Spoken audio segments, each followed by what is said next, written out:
Real Genetic Demon, and this is What's on the Tape, Season 6, Volume 5. Now, today, I've got this C90, well, we always like C90s, and we're going to give it a good old sort of bash and see what's actually on here, but we've got it, I think it's Prince's sound, but Prince's sound, maybe, that we've got here. Professional from Japan, it says down the bottom corner here, if you can just see it, just make it out there.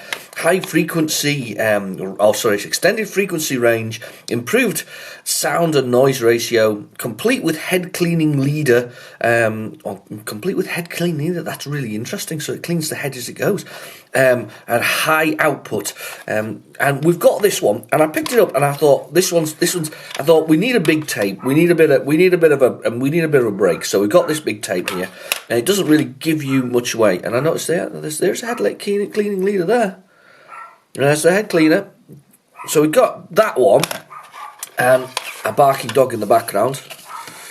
And then on there's all kinds written on here. There's, in Old English, something or other, ELO, Mama, Ant-Attack, Crack-Out, we've got Ant-Attack, Trashman, Stop the Express, World Cup, Krakatoa? Don't know what that is. Hit Squad, I think that is, version of Android. Could be, no, it could be. Oh no, it could be HS. Android 2, Mad Martin or something like that, 2. I don't know what that is. And then we've got also these overtures and welly takes and Herbo, Battle of Marsden. The first movement, it's a real eclectic mix of bits and pieces. Now, I put it in the tape drive already because I thought we'll give it I'll stick it in there just to see if there's anything on there. And we definitely have on the first side A, some Spectrum. And on side B, we have a little bit of history going on there. So I'm hoping there's some games as well, but there's a little bit of history going on there. I'm hoping I'll do at least side A today, and we'll see, because we might just swap it over and see what's on the other side, because we all need a bit of a break at the moment. So let's have a bit of just mind-numbing ZX Spectrum stuff. So let's go for it. So without further messing around, let's get this in the tape drive and go for it.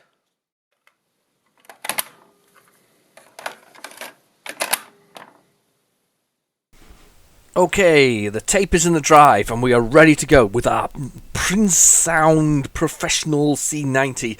This is going to be an interesting one, I can tell. We're going to give it a good go and we'll see whether we can get through the whole lot. Both sides today, an extra special bit of Spectrum time for everybody. So let's go with the usual. Let's go down here and basic, and let's do load dit, and we'll see whether or not we can get this first program to load. I have PlayZX on standby. Details in the description below, because it's a very handy tool if you like to play back Spectrum games from, well, like a tape. So you use one of these cassette tape to sort of connectors. That's usually how you do it. Anyway, right, let's see where we're at. Let's see what we've got now. Oh, it is going to be Ant-Attack. This is going to be interesting because I'm not sure what we're going to get out of this tape. This is one of these ones where it had so many scribbles on it. We looked earlier, and I think I'm hoping that it goes in the order that's actually there, but I don't know whether or not we're going to get any of the other stuff. So we've got technically this. Hopefully this will be Ant-Attack, Trashman, Stop the Express, World Cup, Krakatoa? I don't know what that was. There's a Krakatoa's about a volcano, I know what that was, but I don't know if that's the name of the game there. Yeah, it looks like Krakatoa. H and S, Health and Safety, that's very important, Health and Safety. Arachnoid 2, Mad-a-thon, or maybe it's Mad Marathon. Could be Marathon, couldn't it? I mean, that's quite likely. Number 2. And then we've got whatever's on the other side. Now, I had a little, as I say, I put it in a tape drive just to check and see whether or not we actually got anything out of it. And there was some goodies on there. I only listened for a few seconds, but there was definitely some goodies. So we'll get on that side. I might very well actually have to record it for you because and put it as a sort of in the link description below, because I think that there's a significant amount of information on there. It seemed like, from what I heard, a radio station show about 8-bit computers. from what I heard. So we basically, it was from, I don't know when it all been from. The person was talking about an Acorn computer. So there was a little bit about an Acorn computer, and they're talking to a radio host on via telephone. And basically, that's all I heard. So you're gonna have to wait until we get there before I can play you a bit more. But if it does turn out to be sort of a recording of an entire radio show, obviously if I get into trouble for copyrights, well, I'll take it down. But I will put it into a link from my Google Shares, and you can all get that from my Google Drive. So if you want to download it and listen to it at your own leisure, please do, because as I say, it's one of those kind of games that are one of those kind of things that it could be a good one. This one, but we're starting with one of the best, because this one it's interesting. This one, Ant Attack, is one of the first times I ever saw isometric on a device or any kind of system. I'd seen obviously flat 2D graphics. I remember things like the Atari 2600. There was a game on that, and now I've forgotten its name. I played it yesterday as well. It's not Solaris, it's Soul something or other, where you have to go around sort of like Pac-Man eating the things, and there's things that fire up and down from it. I was absolutely obsessed by that when I used to go around my mate's house. We used to go around, and he used to put that one on, and I used to love it for some reason. I don't know why that one really grabbed me. You basically don't shoot. There's things that shoot of you going up and down left-hand sides of the screen. So left-hand side of the screen... No.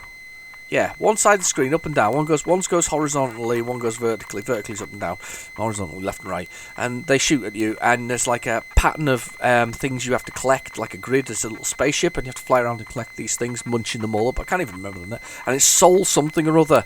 I don't think it's Solaris, because Solaris is like something else. And I thought it was Solaris for years.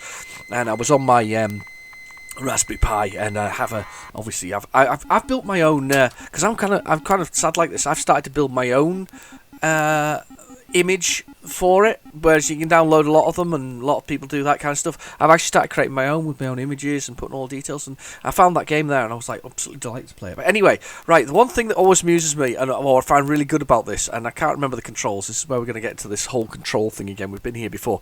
Ant Attack. It has a soft solid 3D patent pending. Soft solid 3D is basically his idea, this Sandy White's idea for isometric games. Now, Sandy White is probably a billionaire now, I would suspect, because if his patent did actually win, and he actually got the patent, then everybody who created an isometric game after that, assuming this soft solid 3D isn't something very specific to this game, Sandy should be a very rich man. Anyway, so this is quite good. I quite like this one as well, because quite often you're just the boy, aren't you? You're always the male hero. In this, you can be the girl. So it was different. It made it accessible to boys and girls. So I quite like that. So I'm going to be the girl, and I'm going to rescue the boy. So this is what we're going to do. So basically, the ants have attacked. After a long journey, you see your destination, the high-walled city of Attention. I can't speak today. I can't read either. Leave me alone. As you stand at the gate, you hear the call of distress.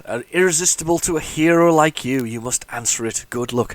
Right, so basically we've got to go rescue the little boy because he's stuck in here. And I'm going to go through this whole thing, right, of not knowing what keys are what. So we're going to do that again.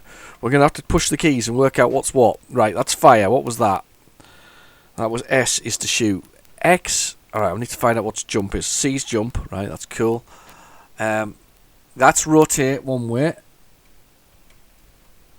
And I bet it's symbol shift. It is symbol shift, damn it. Horrible keys. And what's walk forward? There's an ant there. That's to change views. 1, 2, and I can't remember which views are which. Have another go. Yeah, okay, I will do. That's me quitting it accidentally. There's a view change there, which we've just done. And I don't know how we change it back again. It's not break. Enter to change it. Enters another view. P. Cap shift. No. Enter 0. Right, okay, well, we'll just go with that. Now we just need to find a way to walk forward. So we need to walk forward. Come on. Where's walk forward? Let's shoot. Yeah, we found the turn. There's walk. Right, what's walk? V. V is walk. C is jump. That's it. Right, I've got it. Right. So what we got to do is we've got the first one's always the easiest one because you basically you've got these. I can't, and I've got that view such a funny angle now, and I can't remember, and I can't find a way to change it back. It's not the best angle. Right, so paralysed hand, yeah, because you can jump on their heads. I think it's quite funny as well. So, yeah, you paralysed hand. My hero. Right, take me away from all this. So you've got to save them. Oh God! Turn. Ah! That's it. Get up on there. We'll get up on that wall. And then we've got to go. A paralysed Nan. Over that wall. Come on, follow me. And then we just got to walk over here. And congratulations, we've saved the first one. And that's what you got to do. Keep doing. You got to keep doing it through the sea. But that whole 3D imagery, the way it looks, that I say, this is his patent. I think it's amusing that that's his patent. And there's a little scanner in the bottom corner there. So you've got the health, your health, the ammo, your boy's health, your girl's health, the time, and the scanner. And the scanner's quite good because the scanner basically plays hotter and colder. So it goes more and more solid the closer you get to your sort of person you're hunting for. So I think we'll go this way. We're definitely going the right direction. That's wrong direction. That's the right direction. Hotter, colder. There he is. I think he's always on this one. Actually, I think there may be a pattern to this. That's I paralysed an ant so I can stand on its head.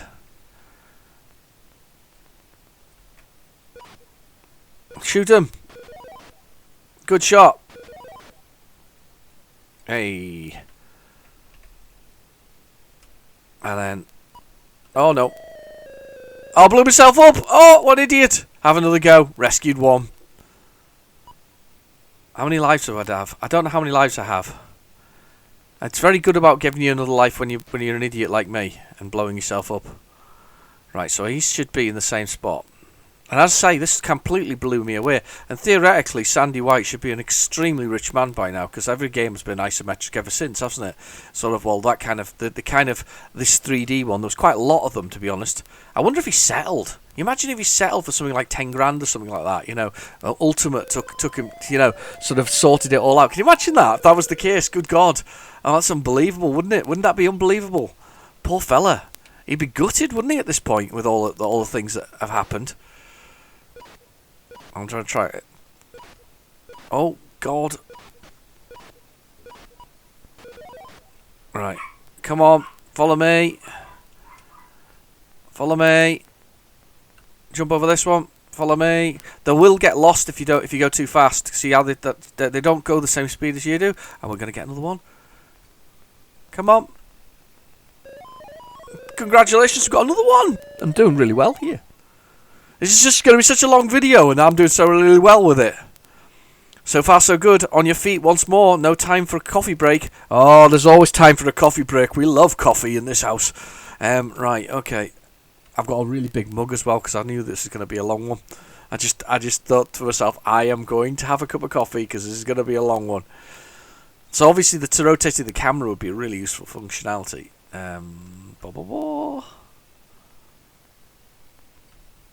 Where is he? Not that way. That way. Better go this way.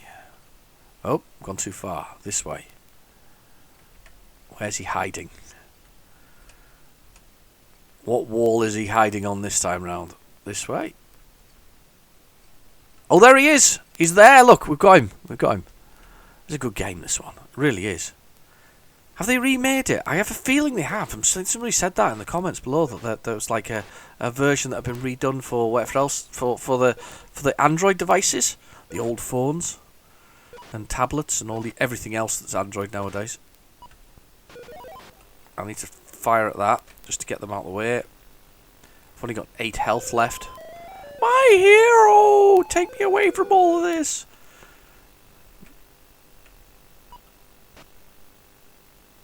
I can't hit them. He's following me. Come on then. Paralysed in hand.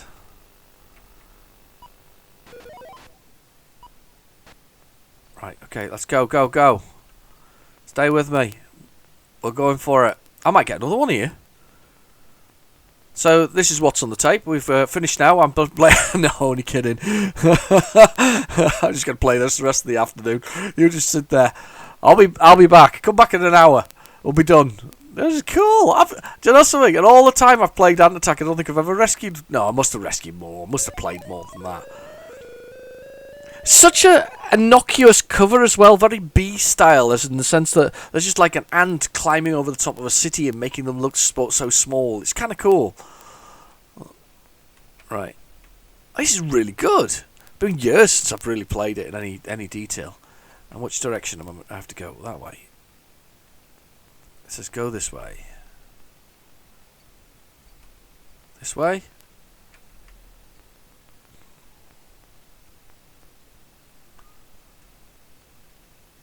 Okay, I'm going. I must be stuck in the gap there on that side there. Oh, now this is where you have to turn the camera, look. Where have I gone? Must be in there?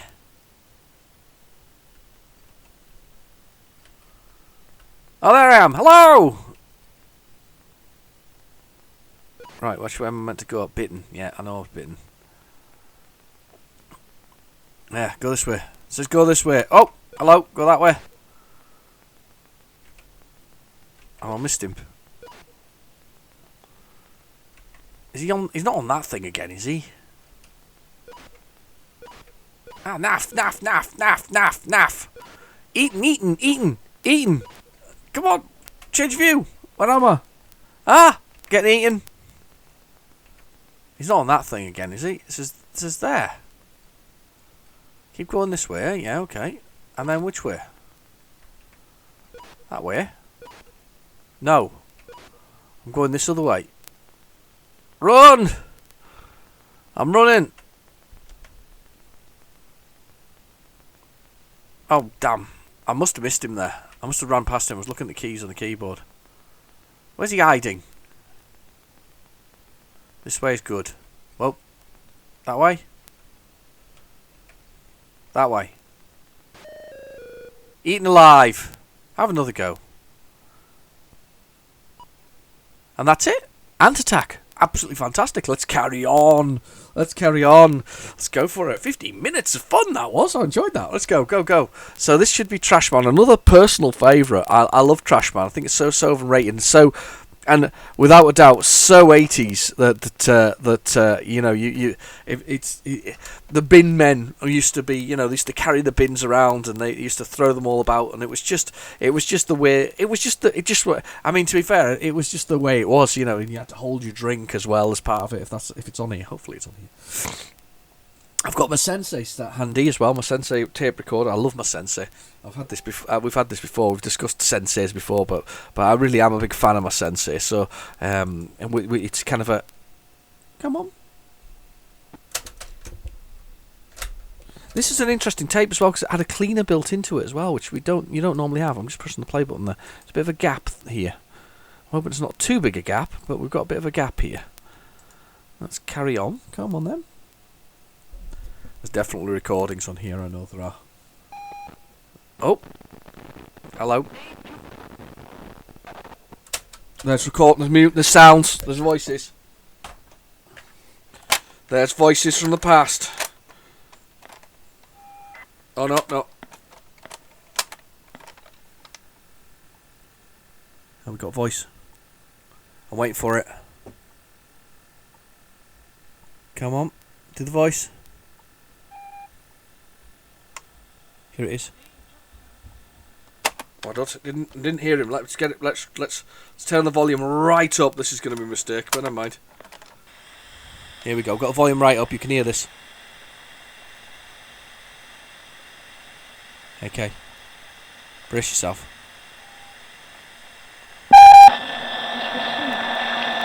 See, jumps that bit there. Said something like big jumps or something similar. I don't think it was that exciting. So, Apologies for deafening you. Sorry about that. If you got deafened, I do apologise. Please, apology there. Mind you, to be fair, if you did get deafened, you probably can't hear me right now, so sorry about that. I'll put subtitles on for the rest of the programme. No, that's alright, is it? Just so wrong. Come on! Oh, that's going to happen. Come on, you're going to do it. Go on, load it. Whatever it is. Come on! There's his little voice again. Oh, it may be too short for it to read the header. It's been cut off just at the wrong point. It's too short for it to read the header. I don't know. That could have been Trash Man. We might have lost Trash Man in the process here. That's not very good. So I tell you what. I know it's got a magical tape cleaner at the beginning of it. What a nice idea, though. What a nice thought. Let's get my tape cleaner down. And we'll give that a quick blast through it, because that's gotta be you know. Let's see if that gives you a little bit of extra cleaning. Again, this was one that was halfway round. This is one I bought myself, actually. There was a little collection, little stack of tapes that were on my sort of on eBay. I was pointed out to me by good old Dave Plays Retrogames, Badly Birdsall, the man himself, and he pointed them out to me, and I just went and bought them because there was a big stack of them. So I thought, what the hell, we might as well give it a try and see what we've got. I haven't tried many of them yet, to be honest. There's a couple I've tried, but I haven't tried many. They're definitely probably going to go into this season. However, to be fair, I have a lot of C90s and things like that, and I've been enjoying the C90s recently. They're kind of a nice experience, sort of being able to play as many games as random bits and pieces as possible on them. So it's quite good. It's quite good. Right, okay, we can pop that out. Put that to one side. Let's try this one more time. If this doesn't work, we will carry on. But there we go. There's a little voice. Little voice. A-Team! Oh, wow! Oh, wow! Is this the A-Team, though? Oh, damn it! Damn. List. A-Team Club. This could be something of his own. A-Team Club #1. Wow, this looks like one of his. This looks like a program of his own. Right, we're gonna have to rewind that there, because that just went wrong there. But we'll give it another. Add a new member. Oh look, Andrew Walton, Paul Speder. Paul's new. My goodness, this looks like something of his own. He's member of his own personal A-Team. Fantastic.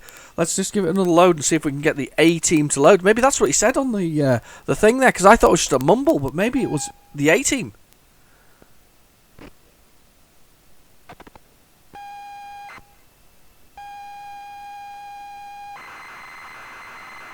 Okay. Damn it, braced myself there for it, but I think that actually has ended there. It has, it did end there. I don't know if this will run. We'll try it. Nonsense in basic, yeah, I can't. It's not going to run, unfortunately. The A-Team Club. It's basically, please enter code. So you had to enter a code to get into it, and then it would flash the club up. Members, add a new member. You could add a new member to it, and it got the existing members of the club. Let's just list that. See if we can get to do the bit more listing there. Let's see what else we got here. 8 members club. Push key, new member. He already had his mate in there, Kevin Walton. Admin new. It's Andrew Walton actually. Paul Spedding, and then data. So basically, he was creating his own little A-Team. This is him and his mates all being a part of the A-Team. Of course, and the A-Team was just it's like Knight Rider, isn't it? It's just 80s. Street Hawk, right? Street Hawk, Knight Rider, Airwolf, A-Team. Go on, think of some more. You put some in the comments below, because I love a bit of 80s nostalgia when it comes to this kind of thing. Listen, all these things we used to watch on a Saturday afternoon. That was what it was, wasn't it? It was Saturday afternoon was these things most of the time. I'm trying to think of some other ones now. Those are the main ones for me. That was the staple. What was that one with the guy with the like car that used to shoot around the place? It was like a little glowing car, and it was like made of data of some sort. Oh, it was like a Lotus Spree or something similar. That's what it was. I can't remember exactly what it was. Ah, Trash Man. So we had a little A-team in the middle of the Trash Man. So we've got Trash Man to go. Can't remember. Oh, for the life of me, I can't remember what that was called. I really can't. What was it? It wasn't. It was some kind of something man, wasn't it? Gizmo Man, Light Man, stupid. I don't know. I don't know what it was, to be honest with you. So I've got no idea. I can't remember off the top of my head. But there was just a sort of 80s kind of thing, wasn't it? Those kind of programs, and I kind of miss them, don't they? Because they're now more gritty and realistic and all kinds of stuff. I mean, there's even a new version of and I know it's probably not. Oh no, that doesn't look good. Especially as that stopped. That was bad. Let's try one more time. Let's give that. That was rewound a bit. Let's give it another go. The witch thing. Sabrina the Teenage Witch has now been remade, but it's like grittier and a 15 or something similar. It's just totally different. That's Trashman Bites. Let's go back a bit. Trashman bites. No, he doesn't. Well, the dogs do in the game, but Trashman doesn't bite personally. Here we go. I've braced myself there for a second. Hopefully this will work. We'll give it a try. So there's been a lot of remakes of certain things. There was remakes of Battlestar Galactica. Now I actually didn't mind that. I think some people disliked it, but there was one episode in it that was absolutely ridiculous. If you remember the program or the thing. They finally do find a point where they decide to settle on a planet. Now, I don't want to spoil too much, because if you haven't seen it, I think it's worth watching, because I still think it's a pretty good remake. And that was the early 2000s, I think that was. But they find a planet to settle on, finally, and Adama's son... I'm going to have to put it onto the old PlayZX, I think, because that's just naff, and that's not worked. Adama's son... Oh, what's his name? Oh... Not Starbuck, because we all love Starbuck, even if it is a woman this time round. But Adama's son turns out to be they decide to sort of settle, and over the space of I think it's 6 months, he puts on so much weight. He puts on 12 stone or something similar, and they come to him and he's fat as a house, and he's not flown a pilot, a sort of fighter for ages, and then they get found by the Cylons again, and in the space of less than an hour's long episode, and I guess it was less than a week or something like that, he loses all the weight. And it's the most ridiculous thing I have ever seen. It just goes through, and it's who thought that was a good idea? That he was got a bit of a chunky monkey, and that he wasn't able to fly the thing anymore. It got really far. I mean, that was that ahead of the middle of the writer's strike. Do you remember there was a writer's strike, and the directors? No, it wasn't director. It would be the producers, wouldn't it? The producers would be like, "Yeah, you know what? I'll tell you what. Let's make him really fat for this episode, and then make him really thin again, so he can fight some Cylons." That's the script, and they just had to fill it all out, and literally filled out his son. But it's quite But apart from that one particular episode, I didn't actually mind it. I didn't mind the remakes. I mean, we're seeing a lot of that. We're seeing, Star Trek remade, sort of, with things like Discovery, and I think Discovery's kind of lost all its spark.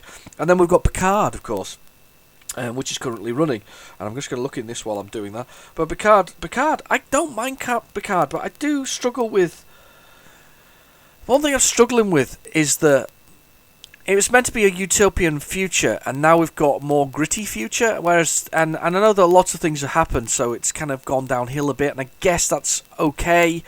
But the point was, it was the whole Federation thing was this pure sort of dream of a wonderful life, and it didn't really, and it's not really it doesn't really happen. I'm going to go with that one if it'll let me do it, because it's easier to load. So. Right, push that button for playing. Let's get this on here. Yeah, but it was meant to be a... It was meant to be a utopian future, wasn't it? It was meant to be the. It was meant to be the perfection, the best thing. You know, that life would have been was so much better as a. That's not a good start. Let's try the other one. Let's do this one.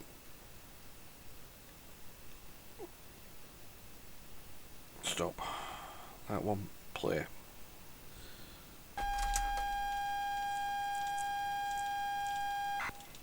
Oh. You're not being happy. You're not happy. Why aren't you happy? It's not a happy bunny. We don't like no happy bunnies. Not in here. We don't like the bad. We don't like bad bunnies. Not bad bunnies.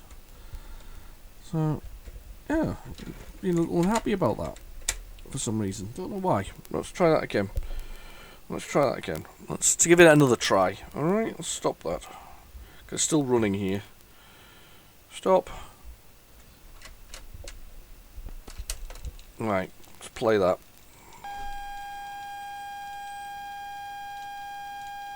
Am I having issues? I am having issues. I'm thinking it's the not the tape, but the head in it for some reason.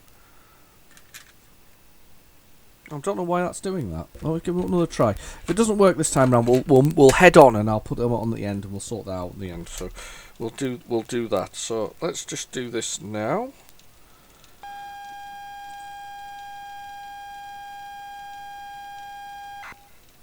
No, it's not really not wanting to play. And this is where I need another one of these tape players. That's really annoying. I'm sorry about that.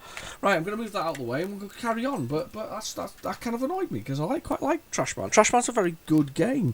I mean, I've played it on my channel several times and it does feature quite heavily in what's on the tape because people rather like it. See, it's playing lovely on there. Yeah, playing lovely on there. Let's just carry on though. Doesn't seem like the tape playing head thing. See, this is what it's a very cheap bit of Chinese sort of rubbish that I got, in the sense of, you know, it was like $1.99 and didn't expect to use it as heavily as I have done, so I suspect maybe it's not working very well. I guess it does get a fair amount of abuse from this sort of what's on the tape thing, doesn't it? So I'll have to get another one ordered. If it'll ever arrive, we'll see, won't we? That's the next thing. Will it appear in the post? Don't know. I'll have to see if there's a UK seller and whether they're still posting stuff. But anyway, enough of that. Let's see what's next on the tape. This could be interesting. I can do VMC it later at the end, which is the lovely sort of modern device for doing it. So we can. I'm kind of saying I'm not. Don't do this. It's being really awkward. Hopefully this will work. Come on. Tape doesn't sound happy. Let's try it again. One more whiz at this.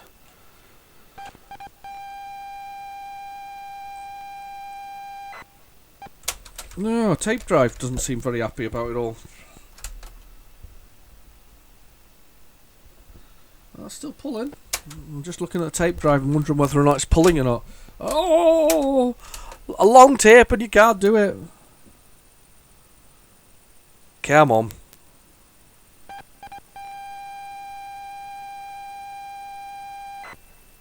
Express. Right, okay. Hope fingers crossed. Nope. That wasn't going well. That's not gone well there. Right, okay. I'm going to pause for a second and I'm going to swap my spectrums over because I've got a spare. So what I'm going to do is swap the specky and I'll come back to you straight away and we'll crack on with where we're at. So hang on a second. I'll see you in a few. Okay, so we're back with the second spectrum. Another +2A. I seem to get loads of those. People said they were fairly rare to get hold of, but I seem to get lots of them. I forgot to rewind that there though. Or did I rewind it too far? That's the next question. That's an idiot. Yeah, I seem to get lots of them plus 2As. Whenever I look for a Spectrum to buy, a black one, or the sort of models, I always end up with a plus 2A. And people say the Bs are more common than the As, but I've always seemed to get the A's. Very weird. Anyway, I've got coffee, so I'm going to have a little sip of that right now. That's looking better, isn't it? That's what we want to see. Maybe I should have gone back to Trash Man, but we'll get that at the end, because if I remember, I've got to remember, because this is going to be a long one. I can feel it. But I've got my coffee, and I've got a really big. It's like if you imagine sort of a huge sort of tankard of molten coffee. That's exactly what it is. Quick sup. Oh, coffee's so good. Oh, I love caffeine. It's great. Anyway. So, Sinclair. This just came out with Sinclair. This was one of these games that was with Sir Clive Sinclair's sort of selection of games. I've got the version with the sort of silver cover on it, which I think is really pretty. It looks really nice. I've got to admit, I do like Stop the Express. It's a great. It's a tough arcade game, but I've often said before, Spectrum was really kind of good at those kind of things. It's when we started to get certain complexities that it kind of didn't lose its charm as such, but it became more difficult for it to achieve. But that's not to say there aren't complex games for the Spectrum. But this is one of those arcadey type titles. It's quite a good one as well. It's one of my faves. So I'm looking forward to doing this one again. It's basically, I think you just have to get to the front of the express train, but I've never done that. I've never actually managed that. I've tried a lot, but I've never actually personally managed to get to the top of the express train. So it's kind of a tough one to tell you whether or not what we meant to do at the end of it. I'm just looking on the shelf. See if I can see it. I can see it on the shelf. I wonder if I can see the instructions. Hang on. Oh, there we go. Stop the express train. I'm sure this is Hudson software as well, actually. Yeah, you got to jump over those things. K for keyboard. Hang on, I'll just get the instructions. Just you stay there. Brace yourselves. Stop the express. I've got it. On the front of it, it's got a man being tackled by a snake with wings. Yeah, and it is Hudson Software. Hudson Software went on to make the fabulous and a brilliant PC Engine, or Turbo FX if you're an American and you're watching this. Let me just have a little look. Let's see what the keys are. The keys are to run left and right. We want J and L, and to jump and kicking we need to press we can press W or O. I'm not going to use O. Lie down and face down was Z and face right, face left down, Z and C. Okay. Release Snakebird. We got a Snakebird. This is so weird. Oh, it does use the Spectrum Interface 2. I might try that. We'll see whether or not we can get that to work or not. I've never finished it. It's a kind of game that I feel like Snakebird. We got a Snakebird in it. I've got my converter. I've got my Spectrum, my joystick converter. So what it does is it's a little thing, because for some reason they rewired the sockets. So instead of being the standard Atari output on the 9-pin adapter for the Plus 2, it became their own Sinclair version of it. So in theory you should buy Sinclair joysticks, but the point was you didn't need to buy Sinclair joysticks, because you could technically you could rewire, or a lot of people basically had an extra port, like a grey one that fitted for it. Okay, I'll press K for keyboard. What, I'm an idiot. So where's my jump? That's my lay down. Oh, jump. What was my jump? I can't remember what my jump was. W, I think. Oh dear. That was really bad, wasn't it? Let's see. There's no new sound. No sound at all. Ah, it's W. How do I jump the gap? You'd think I'd push the two buttons together to jump the gap. I can't seem to jump the gap. Right, okay, we'll see what happens. J for joystick in a minute, so we'll do that. It's nice graphics, though. Oh, there are some great sounds. There's knife guy. How do I jump that gap, though? Do I push it together at the same time? Let's see if we can do that. If I push the two buttons at exactly the same time, does it jump the gap? Game over. J for joystick, then. Let's do for J for joystick. Right, okay, stage 1. And it's... oh, no. Oh, yeah. Oh, on the joystick, it's awesome. Oh, it should lay down. Oh, it's great on the joystick. That works really well. I like that. Quite surprising how good that is. Proper little arcadey game, this. I could have seen this in the arcade. I could have seen this being a game in the arcade. And oh, do you see that? Ninja-like maneuvers. Oh, I couldn't kick him in the face because I was doing it. Look at the graphics on him, though. He's got great little graphics himself. You know, he's looked really good. I was ninja-like. I was so impressed with myself over that. So sad. So sad. Here we go. Here we go. Here we go. Watching for the knives. And he's done it. Oh, he just runs over the gaps. How nasty is that? Oh, God. He got a karate kick him in the face by jumping up. I don't think you press fire for that. I'm going to see what happens when I press fire, because I haven't pressed fire yet. Maybe fire does the karate kick in his face. Alright, that was cool. Joystick. Joystick. Karate, karate, karate. No, it's just a kick like that. That's fine. I can live with that. Oh, it said something about releasing the Firebird, whatever it was. Let's push the button. That was cap shift, I think it was, for that. Let's just see if I push that button on joystick, the keyboard now, whether that does that. Release the bird. No, it doesn't release it. Ah! Oh my God, how did I make it across that? I didn't. I almost made it. Look how many cars I got to do. 19 cars. I can only make 2. Oh. Get to the end of this one. There's a bird in the way. Oh no, don't want them digging for. I'm digging for those. There we go. We got 18 cars. These guys are coming at me like guys throwing ninja stars across the level. Oh my God, how far back to the back of the train now? Can you imagine if you got right the way to like car 1? You'd go 18 cars back before the thing fell off. That's unbelievable. Right, I've got some lives to go. Here we go. Here we go. I'm going, I'm running. Well, you know what I want to do? I want to work out how to kick one of these guys, because you're meant to be able to kick them. I've got him! Yes! So you got to go back at them and kick them in the face. I got 2. As long as you're in the air when you get them. Oh! Caution. Oh, I got a duck as well for those. Oh, God! Got hit by the barrier. I should have been on the floor there. I've never even got to those before. That's brilliant. That's amazing. What a great game. So impressed. It's a good arcade game, but Hudson used to know arcade stuff. I mean, Hudson a Bomberman is for most people, you know, but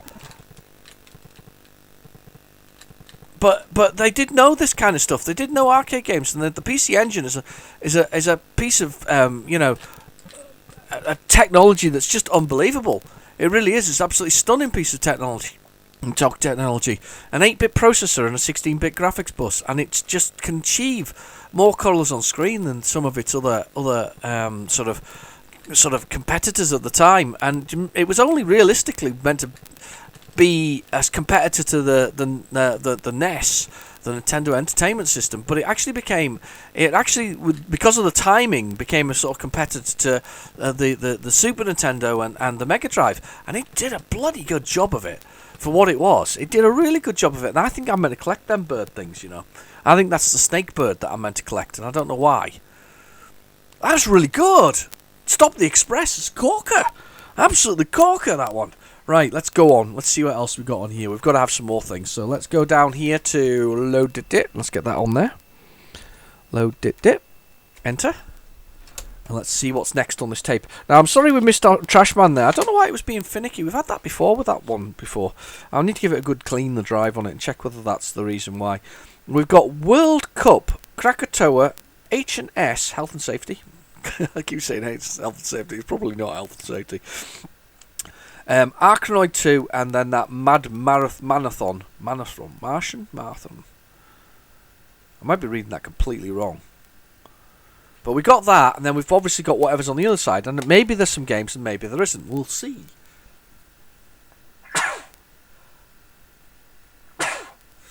Oh, bless me. Sorry about that. Oh, a bit of a sneeze. Yeah. Bit of a sneeze. Oh, there's a long gaps on these. He seems to have fitted, like, I don't know whether he's fitted anything else in, because we had the A-team where it was clearly his mates, you know. Kev, Andrew. Was it Paul? Was the other one? I can't remember now. Might have been Paul. And they were all on there. So they were part of the A-team. I think we all played the A-team, didn't we? We were kind of all the A-team. Can't remember who I was. I think I wanted to be Face. I think that's who I wanted to be. I wanted to be Face. Who did you want to be?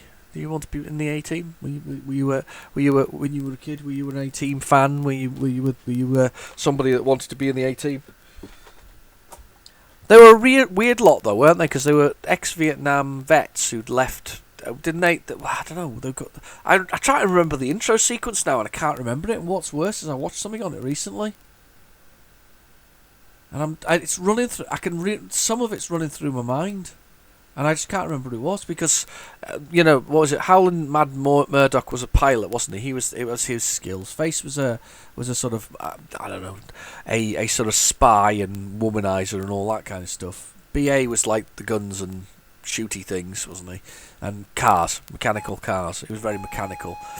And then obviously there was the oh no, it's Hannibal, not Lecter though. Hannibal was the sort of brains behind it all. The colonel. Was he a colonel? Or was he captain? Oh, test him a bit. Do you know? So it's been years since I've seen the A-Team. I know they redid a movie, but it has Liam Neeson in it. I'm not a big fan of Liam Neeson. Not because of anything that's happened in the last couple of years. I'm just not a big fan of Liam Neeson. It's something. It's to do with one of his earlier roles, and I hadn't realised until years later that that was the reason why I wasn't very keen on him. Because have you ever seen the National Lampoon's Vacation, European Vacation, and there's quite a few others. Chevy Chase's wife is an actress called Beverly D'Angelo, and I always quite fancied Beverly D'Angelo. And I don't know why, just do. She's not unattractive. So I always quite fancied her, and it wasn't until recently that I rewatched a movie called High Spirits, which basically has her in there and a few other. It also has some other 80s classics. It's like Police Academy, isn't it? That guy, what was his name? Oh, played the sort of lead character, Mahoney. That was it. Whatever his net actors. Anyway, he was in it, and she was in it. And Liam Neeson is a ghost who has his wicked way with her. I know, and it's scarred me for life. Ever since then, I can't do Liam Neeson movies. I hadn't realised that was actually the reason. It's pure jealousy, you see. You know, that's what it is. It's pure jealousy. Like I had a chance, you know. But it was pure jealousy of Liam Neeson. I hadn't realised until years later that's actually what it is, and to this day I really still struggle to watch his movies. I've never seen the Taken series or whatever else it is. Nope, never seen that. If I watch Love Actually or something like that, I skip through the Liam Neeson parts. Star Wars Phantom Menace, thank God it was a disaster anyway, so I don't have to worry about it. Andy gets killed, so it's a bonus. I've got a problem. Serious problem. I can't get over it. I can't. I've tried. It's like things in the world don't normally bother me anything, but Liam Neeson just grates on me from beginning to end. I can't do it. I'm sorry. Oh, what a problem to have. He's kind of one of those people. I think if I actually met him, I'd make a large, wide berth of him, you know, just to avoid seeing Liam Neeson. That's the thing. Aren't I sad? So sad.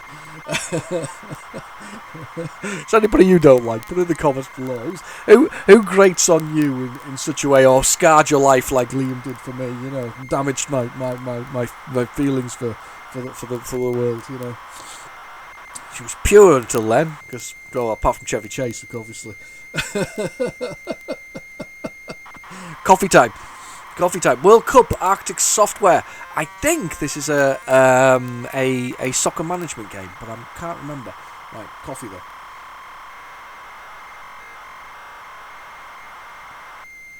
Oh, that's good. Yeah, I think I'm gonna have to go with a damn good cleaning of the other Spectrum. I think the tape drive's had it's taken a bit of a battering recently, so we need to give it a quick clean and do that. God, I love coffee. It's the best thing ever. So, D. Campbell, no idea. D. Campbell, somebody or other. We'll see how this one goes. Oh, lost my chain of thought, you know. Sold out of Liam Neeson. Oh dear. Oh dear. Right. Where are we at? Where are we going to? That's put me right off, actually. That really has. Right, back to World Cup. Arctic Software. Arctic Software is kind of one of these. I've got a few from Arctic Software. I quite like them, and they're mostly budget titles. If I'm brutally honest, they were never. I don't think they ever did what you would call a AAA sort of thing. However, this does look like we have a Sinclair joystick and we have a World Cup. Whatever else. Should we just go for it? Should we do H for help first and see if we can find out what that is? Okay, so we go up, down, left, right, space to pass and shoot, useful. Pause, music on and off, enter key, right, okay. Each side will field 6 men. Oh, so it's not really full team, even though it's World Cup. It's like 6-a-side football. Number of computer control, 1. Can I choose my team? How do I choose my team? Use the cursor controls, right. We'll be... Can we be England? Yeah, we'll be England. Enter key. There's the qualifiers. We're playing... Who are we playing first? Argentina. Oh, hand of God. Do you remember that? What was it? Maradona scored a goal in 86 by pushing it in with his hand. Was it 86? I'm not that brilliant with football, I'm afraid. However, to be fair, I could probably play this at the moment. Everybody enjoy it. But anyway, it's a very bad version of.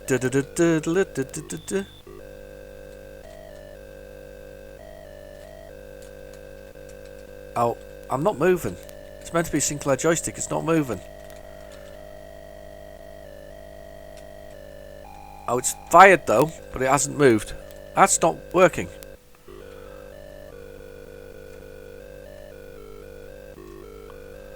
Oh. Did I put it on keys or for keyboard? Oh, did I not put it on joystick? Oh, I don't know. They're going to score here, I think. If they don't, I'll be surprised. Actually looks surprisingly good considering. I'm not going to play. I don't think I'm going to play much more of it, but it does look actually not too bad. I don't know how it actually plays. I don't know if it can... There was an abort, wasn't there? There was a quit. M's Y for music. Yeah, that's cool. I'll get rid of that. It's very out of tune, isn't it? It's not the best of music that I've ever heard. I don't know what that is. Right, okay, I have no idea. There's the time running down. Obviously, you've got the games between each. We haven't scored yet. He's kicked the ball out, and there's my keeper, and then he's not scored. But it looks all right, actually. It's not too bad from that point of view. Don't think he's going to score. He's going to kick the ball out. I'm really having a bad time though because I didn't realise the joystick wasn't working. I hate that when you put Sinclair on it. It doesn't actually work. I'm sure I chose Sinclair because I've been known to press like Kempston and things like that. Right, okay, fair enough. So that was World Cup. This should be, I think, Krakatoa.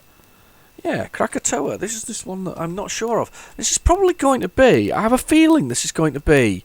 An adventure game, but I'm not 100% sure whether or not it will be. We'll see. It's very exciting. We'll see what that is. That wasn't bad. I just, as I say, I'm mucked up because I put the wrong keys in there or the wrong controls, but that didn't look too bad. Right, that sounds like Spectrum sounds just crashed in there. Doesn't mean there isn't anything else. It's a proper mixtape, this one. It's been overwritten like several times. That's Spectrum noises. I hope that wasn't Krakatoa.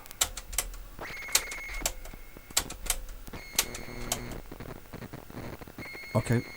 Oh, we're clearing through. Coming out the other side.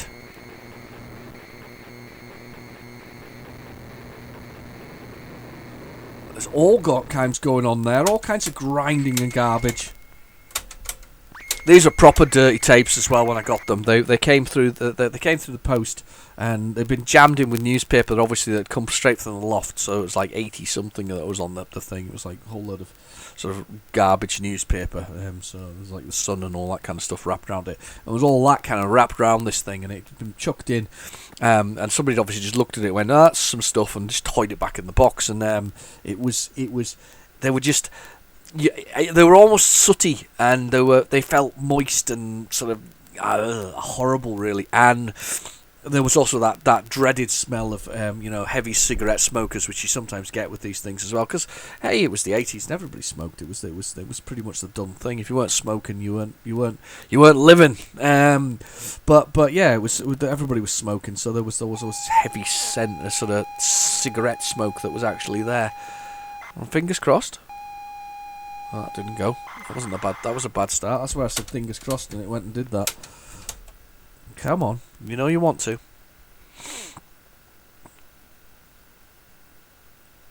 Come on, little tape. I've never even heard of Krakatoa. No, it's not. No, you don't want to play, do you? I'm not sure that these tapes are any good for tape drives, to be honest with you. We've done all that mucking around with the sort of the tape mechanism, the head, and all that kind of stuff. We've done that before in previous videos, and although I did have some success with it, it's actually more down to cleaning than it is necessarily down to the head adjustment. The head adjustment's a factor.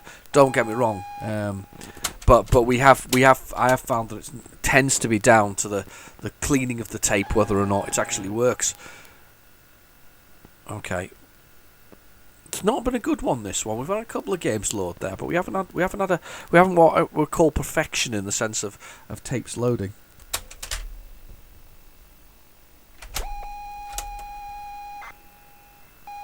No, that's just not going to have it, is it? Oh, did put something on the screen finally. We'll give it another try. We'll give it a little edge towards it. Give it a little poke. Come on, you know you want to. Oh, it says okay. There's nothing to list. Don't do that. Don't do okay. That's not a good start. Come on. We don't just do okay. Here we go. Oh no. We had something there as well, which is worse. I wouldn't mind, but we had program here there, didn't we, before? One more. No, right, okay. Do you know what I'm gonna do? Because we tried it earlier. I'm gonna go. I'm gonna stick this tape thing in, and we're gonna give it a try with. And I'm gonna see if I can find Krakatoa on this. See if we can find this. Let's see if we can dig through this and see if we can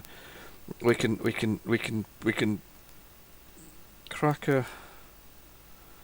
There is a game called Krakatoa from Micro Hobby 1986, and there is also a Sinclair user one from 86 as well. I think this is probably the same game, so I'm going to go with the Micro Hobby one, I think, because that sounds like it could be the game that's here, because it just... Oh, stop. Let's try to load the last thing I was doing. Oh, let's do this. That's better lines. Krakatoa. Oh, it's nice that it's done that with it as well. A little sort of thing on the side. Sorry, the colours. Micro Hobby 86. Not a game in my collection. Don't know whether it's a rare or not rare. It's kind of mid sort of spectrum season, if that makes sense. It must be quite a small game, I'm going to assume. There's no definitely low loading screen, I don't think, beyond this Krakatoa bit.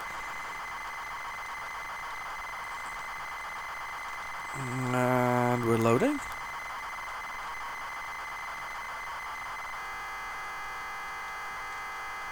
Just loading.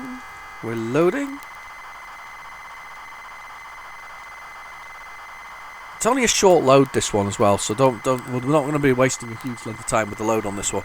I've never played it. A game that I'm. Ooh, for a minute there, I thought something else was happening. I like the fact they've changed the colours, though. I say this about this quite frequently. I don't mind the obviously the red and the cyan and the yellow and the blue, but I do love it when they do change it. I mean, there's a blue and black there, and and it's just so nice. And as I understand, it wasn't actually particularly difficult to do. So you, as a writer of a program, you could have done that quite easily. However, I don't know whether the information was as accessible as it is nowadays. I mean, think about it. I mean, we've got the internet, and you can literally type at the finger. I mean, how many people turn around and look in a dictionary anymore, or look anything up in a library for the most part? Yes, it's good if you're doing something academic or with academia attached to it, but when it actually comes to stuff, you go, hey Google, or hey Siri, or hi Siri. What do you say to Siri? Siri, isn't it? And you just ask your phone, and your phone then gives you an answer, doesn't it, to the question? It doesn't. You don't even think about it. I do think it was just making us a bit dumber, though, because we know in the back of our minds that we've got that information available to us. It's playing. Oh, it's French, is it? French? Normal or rapid? No, it's Spanish. Sorry, I apologise. Spanish. It's probably not this one then. It's probably the Krakatoa 2012. But we'll go with one normal. Okay. Alright, that's thrust. That's up and down. If that's left and right, we've got we're in the volcano. That's it. I think we've got to escape the volcano. Maybe before it blows. You just got to press left and right and it automatically goes. That really makes it very, very difficult indeed to control. So you can't, it doesn't move. These seem to be randomised to some extent, these rooms. So yeah, the movement is really hard to control, because that was just going to go up whether I liked it or not, just consistently. Yes, a new start, a new game. A Rapida, which means very fast, I'm assuming. This is going to be interesting, see how fast this goes. I don't know if it's better at Rapida. Rapido. Nope, not that way. Oh, I've got to go down in the thing. It seems. Look. There seems to be a... I'm guessing I'm trying to stop the thing from blowing up, maybe. Okay, it's tough.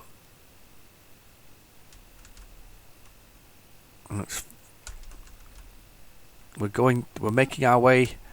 Damn it! I was on the way there. It's nasty that it makes you start from the top, though. That's really harsh. So, the further down we go, the more we seem to alter the place itself. Damn! Oh, it's a shame. That's alright, but I doubt that was the game that you had on there. I mean, it's worth a try, but I don't think that would have been the game that would have been originally there. So, but nice to see something different. Not a game I've played. Right, okay, let's put this back in the tape drive, and we'll have to fast forward through the what's actually there. So let's just do this. Press the play button. I'll give that a little fast forward because we don't want to be doing that one.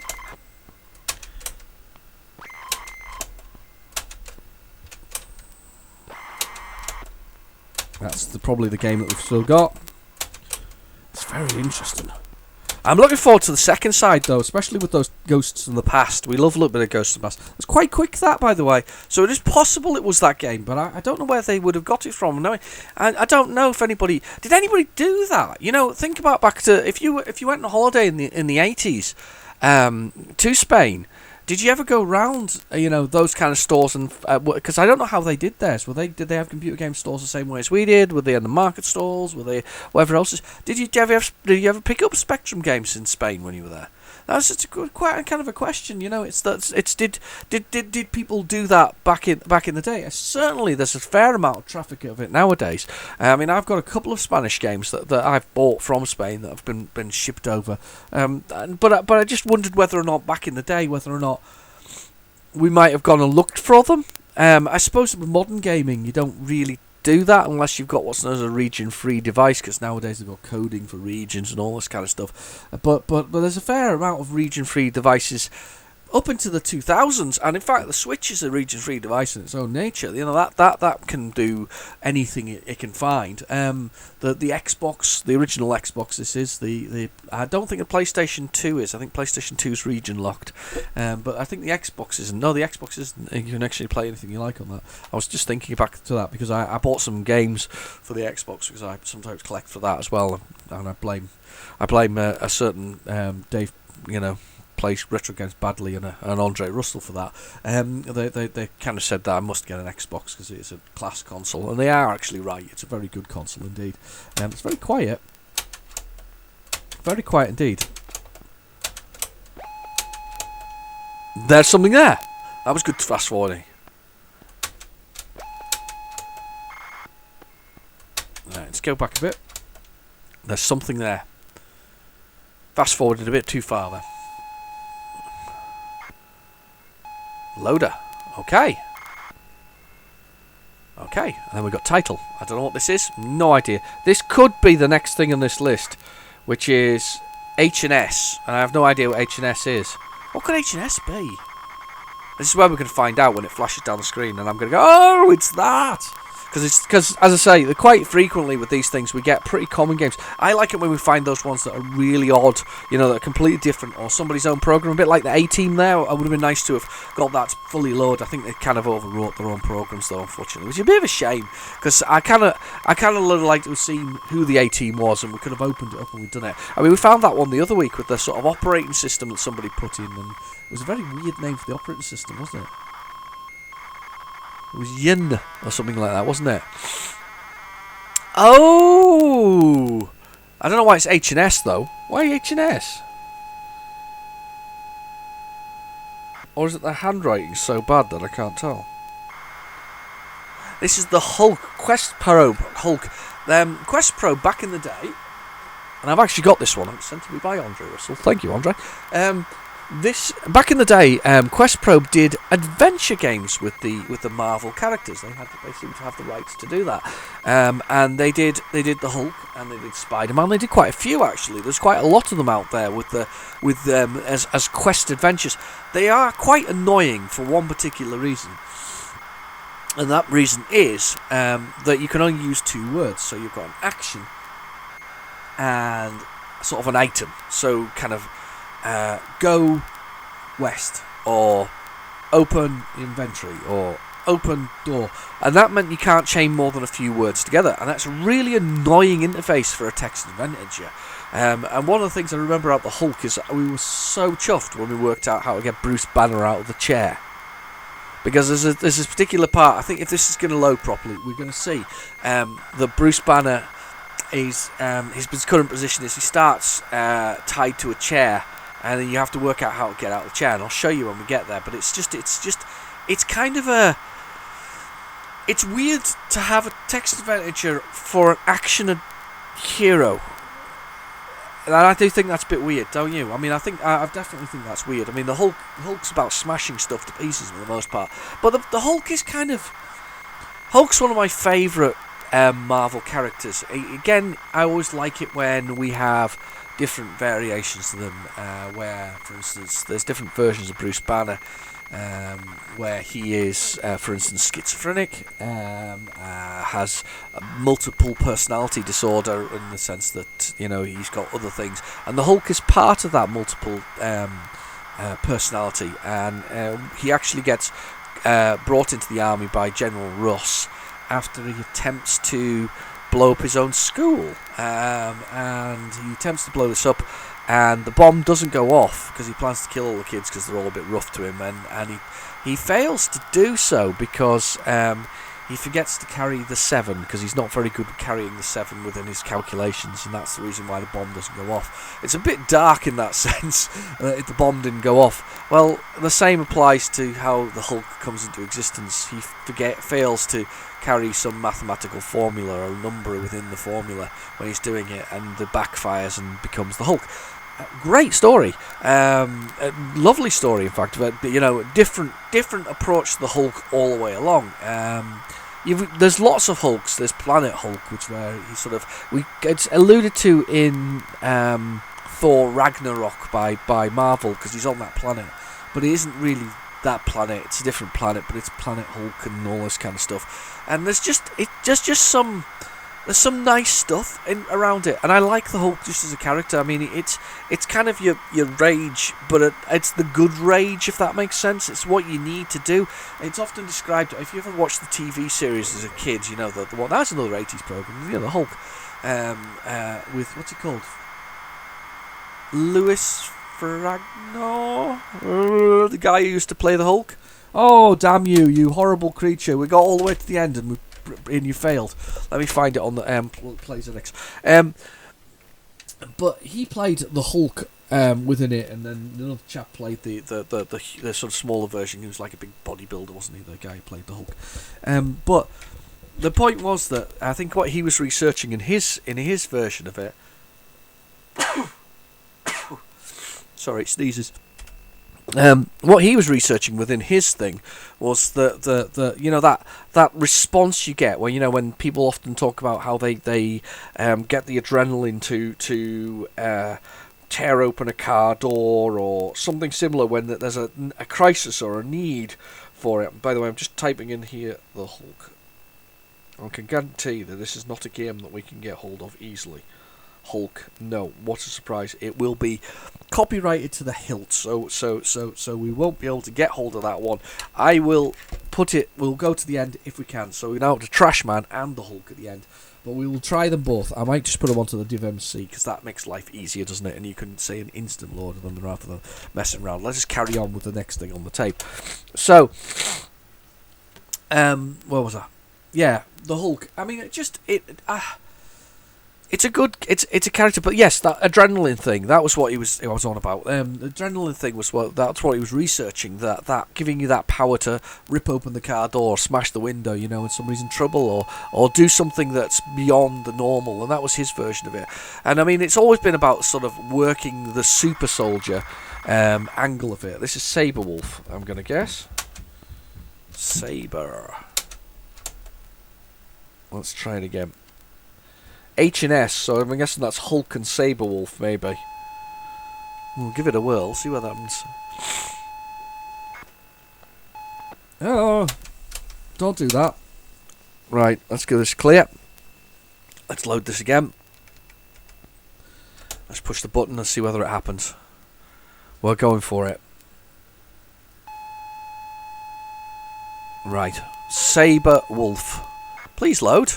This wasn't the best of tapes, to be honest with you. I think when you saw it originally, it wasn't looking good. Right, let's not even carry on. Let's carry on with the next bit of it. We'll stick in. I've knocked the cable. Sorry, knocked the cable. I was not having a good time of it. Right, let's get this thing in here. Let's get that tape in there, and let's just press break and new. Give it a quick clear through that way. I normally push the reset, but we'll do it that way. Let's do Saberwolf this way. Let's put that in there. Saber. Oh no, there's a Saber from 1984. I'm sure Saberwolf comes up as Saberwolf. Let's try Dream Software Saber. Come on, let's do something different. Let's try something that isn't. We would normally do Saberwolf, wouldn't we? We'd expect it was Saberwolf. But we're gonna try this one instead. This is called Saber from Dream Software in 1984, same year. Comes up the same way. I'm sure Saberwolf comes up the same way, but hey, we've seen Saberwolf a dozen times. Everybody knows Saberwolf. Ultimate, play the game. Do you know, I believe that Saberwolf came out and then they staggered the other games because we weren't sure that people would be able to handle isometrics, but they technically had already existed with Quicksilver and Anti-Attackers at the beginning of there. So I don't know why they felt the fear there. I guess maybe Anti-Attack wasn't as well received as it could have been. It should have been well received. It was a damn good game, but maybe that's the reason why they were a little bit tentative about it. Maybe there was some legal issues still. That's a possibility, isn't it? Not that there was a lot of legal issues back then, because I can see what this is going to be, by the way. Saber. It's actually going to be light cycles from Tron, because everybody wanted a light cycle from Tron, didn't they? Oh, there's so many good things from the 80s, isn't there? There's so many good things that came out of it. And so many things that you'd wish they'd had kind of the actors and maybe the pure cheese that you had back then. I mean, because there was cheese, let's be fair. You know, some of it was really cheesy. You know, some of those 80s, teen flicks were pretty cheesy. I mean, seriously, Breakfast Club and all that kind of stuff. Pretty cheesy, you know.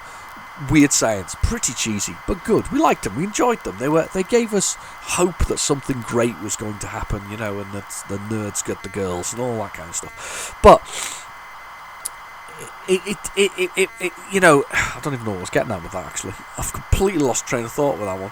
I was just looking at, oh no, so many great things in the 80s, yeah, in the sense of sort of movies and whatever else. But yeah, you wish that they had the sort of some of the technologies they have nowadays. I mean, imagine redoing Superman with Christopher Reeve, which still is probably my favourite Superman of all the Supermen, if I'm not honest, that have done the role. I think so, with the obvious exception of Dean Cain, but that's only because Lois was Terry Hatcher, and again, quite fancied her and all.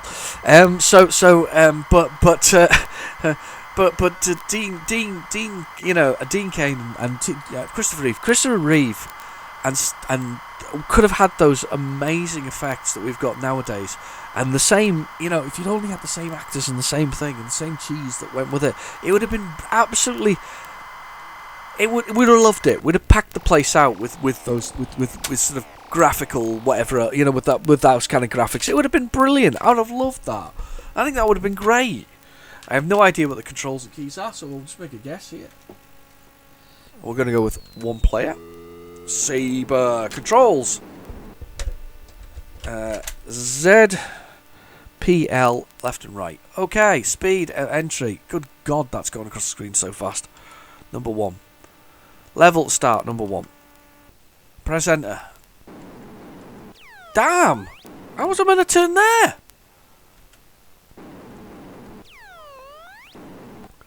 Hang on. The keys aren't working.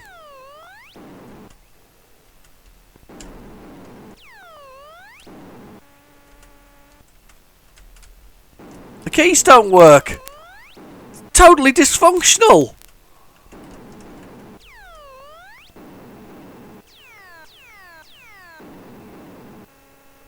You are on level 1. Press for the same key. Spacebar for tape. The keys didn't work. One player. Right? Yeah, controls. One player 1. ZX, PL, up and down. Yeah, I'm using those. Enemy speed 1. Level 0. Press enter. They don't work. The keys don't work. 0 out of 10. 0 out of 10 for Saber. That was terrible. Really was. Can't believe that. That was a disaster. Right, let's press the play button here. I think we've probably got to fast forward a bit now. This is Saber, isn't it? Yeah, it's Saber Wolf. That was definitely Saber Wolf, by the way. It was previously on there. It was more fun to do Saber, the one that didn't actually work. So let's keep going. And on we go.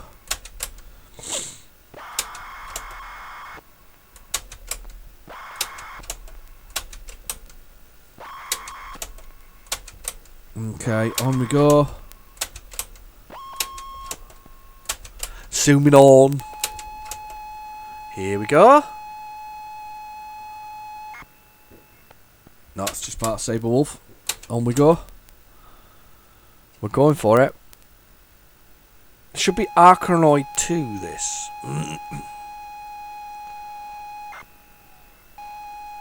3D painter.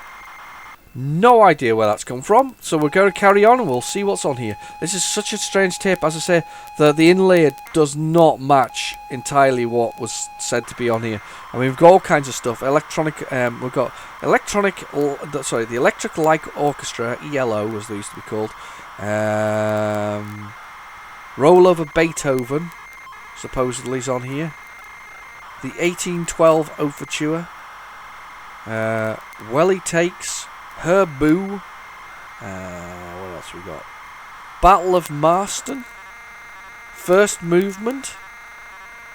Horwitton. No idea what that is. Some of these things just don't. I don't know what they are. First Movement.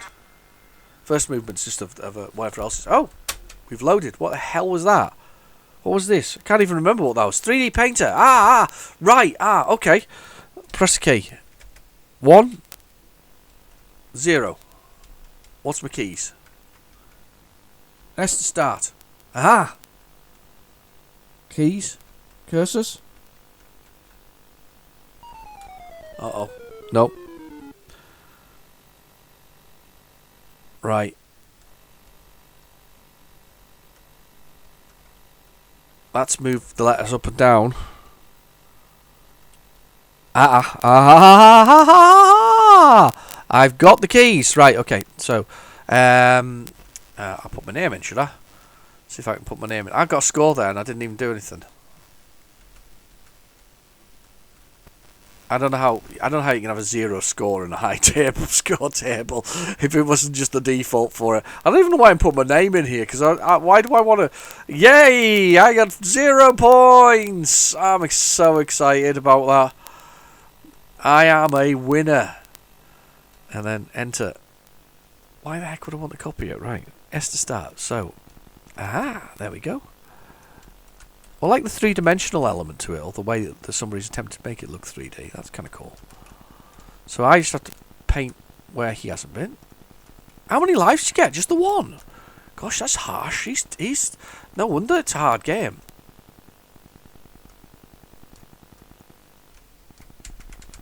We've got that. Yeah, there's my first maze done. Excellent. Pretty tough though. I like the styling though. Don't you like the way it's 3-dimensional, or the way he's made it look 3-dimensional? That's kind of cool. I would have been quite happy, satisfied with this as a game. I think I would have liked the styles, and I could see this being quite a challenge for me and my friends. We'd have liked this. We'd have enjoyed playing this one. It would have been a game that we'd have all had a kind of go at. Definitely. Let's have a little look. We'll go there, round there, round there. Round there, round there. Whoa, am I going to be able to make another one here? The computer just doesn't seem to have any kind of real plan to the way it goes. It just kind of randomly moves around. I like the kind of flashing as well in the background. That's kind of cool as well. Oh, it's really good. 3D Painter. Not a game I've had. Was it 1984, was it? This one? Or was that the last game? I think it was the last game, wasn't it? Ah! Got me! I did good there, though. Absolutely destroyed that high score. I'm going to have to put my name in again. Better than 0. That wasn't bad, actually. That was quite a good one. That's one of those kind of games that should appear on, when people have challenges on their groups about things. That's the kind of game that should appear in those things. That's the one that should just turn up.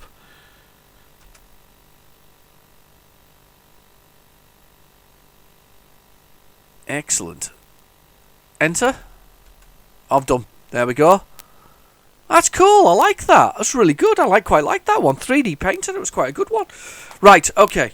So on we go with the next game on the tape. Hopefully it'll be a good one. Must remember though at the end to do the other ones. If I don't, please put in the comments below and give me grief, and I'll do an extras because I feel it's a long one. My wife's just come into the house and I can smell burning coming from outside in the garden. I think we just played that one. We need 2 copies of 3D Painter. I didn't rewind it, I promise you.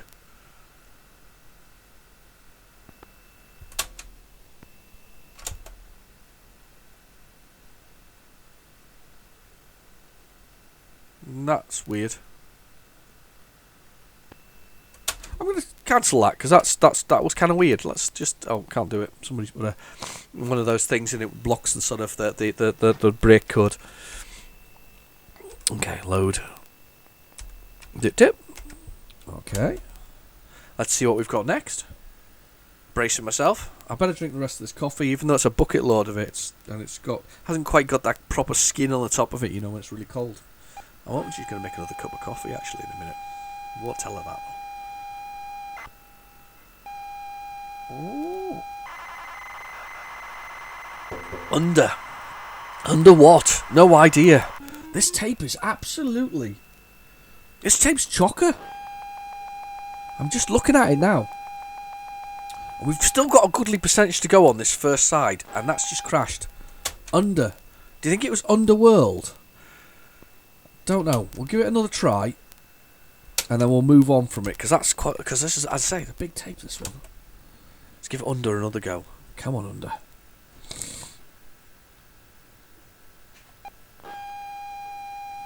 Okay, there we go. Brace ourselves.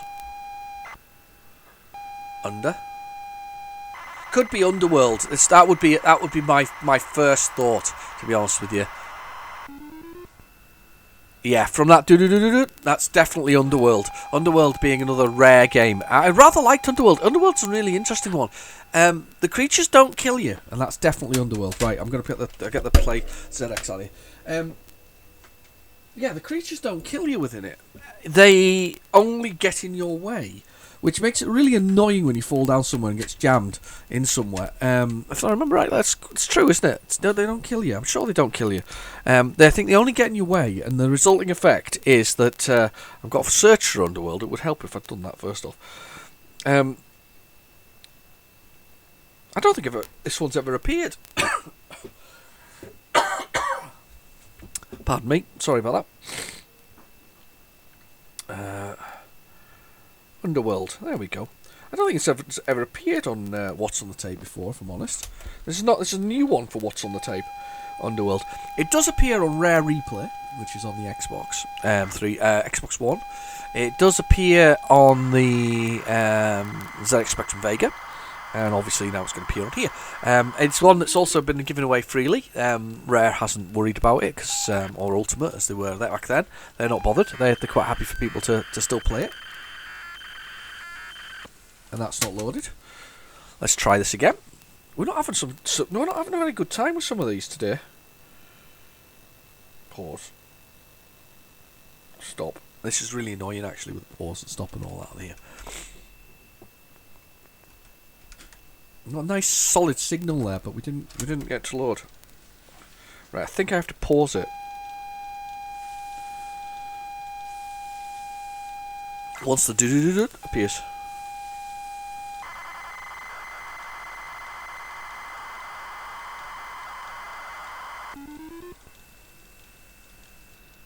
Yeah, there. And then play. No. No, that just didn't work. Naff. That's really naff. We'll try it from that. We'll try it from that tape. We'll try it from the tape again. That's not worked either. We're not a good time on this. I'm gonna have to start. I'm actually gonna have to write down what we're gonna play on the PlayZX. This is really annoying. We have. I literally am. I'm gonna write it down. Look, I'm gonna get a pen. You know you can't see me getting a pen, but I'm getting a pen. I'm grabbing a pen. I'm gonna write it down because. Oh, don't do that. We've got. Hang on. Oh, old school here. Got the pen out. Trash Man. Hulk. When I can find it, if I can find that, and we've got. What was that one we just did there? That was Underworld, and we'll see if we can we'll try one more from there, but if it doesn't work, we will get Underworld on via the DivMC, which is a lifesaver for modern technology, as a bit of modern technology. I mean, it's a kind of a must, and this is why the Omni's such a nice Spectrum, because it actually has one built in, and that's also why the ZX Spectrum Next is also a nice idea, because it has that bit of technology in there. But you know, me still love to load from tape. It's just this. It's a brilliant feeling, and the fact is that if you're joining me for this, then you like watching it too. That and the fact you must listen to my rubbish coming out of my mouth as I go on. But we're going to go for it here. So this is Underworld again. We'll give it another try. Fingers crossed. Didn't go so well even on the other one there. I don't remember Underworld being particularly heavily copied back as a kid. I may be wrong, but I don't remember it being particularly heavily copied.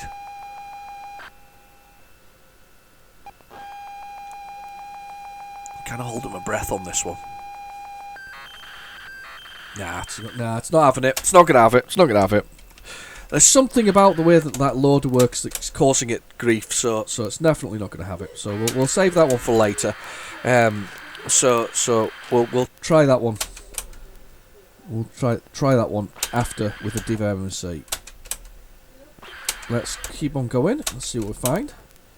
As I say, we've got another side as well. Look at. I have to say though, we've done all right. That was a surprise though, because I was expecting Arachnoid on there and this Mad Marathon or whatever it is. Maybe I'm wrong. Maybe it's some kind of music. Oh, we have voices. We have voices. We have voices. Turn the volume down. We have some voices. Here we go. Not too loud, hopefully. Don't waste money on sweets. Bagnalls are always helpful and friendly, no matter how much I want to spend. Oh, what? The range of the latest games and educational software is unbelievable. What's this? Bagnalls also have the latest Einstein in stock, as well as BBC, Sinclair, Commodore and Electron. The store's opposite Stafford Borough Hall, with parking right behind. So do your dentist a favour. For all your computer needs, visit Bagnalls of Stafford soon. Bagnalls of Stafford! It's 13 to 9 on Beacon's computer programme. We're Oh. still got our phone lines open on Wolverhampton 754123. There we If go. you'd like to get through 754123 in Wolverhampton. As I mentioned, a second chance now to record our data transmission, which is for a spectrometer bench test. We'll be finding out more about what it actually does and what bench tests are. Oh, this is a after bench we've, test. Actually sent you the transmission. Don't forget, if you want to record it, Wow. the best way is on VHF 97.2 in mono, and that transmission will be coming up in around about 3 seconds. So we've got a transmission now from a radio station back in the day. This has got more interesting. This has got an awful lot more interesting. We could have a few things like this. This is good stuff. This is. There it is. Oh my God, it's there. Program 1. Wow. Oh, there it is. There it is. There it is. Run. I don't know what it did.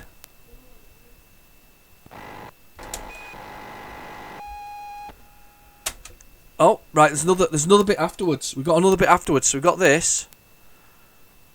Let's list this. That worked. Did they do that all the time? That's amazing. Let's run another one. New.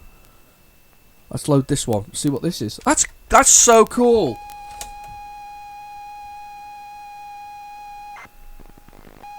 Program 2.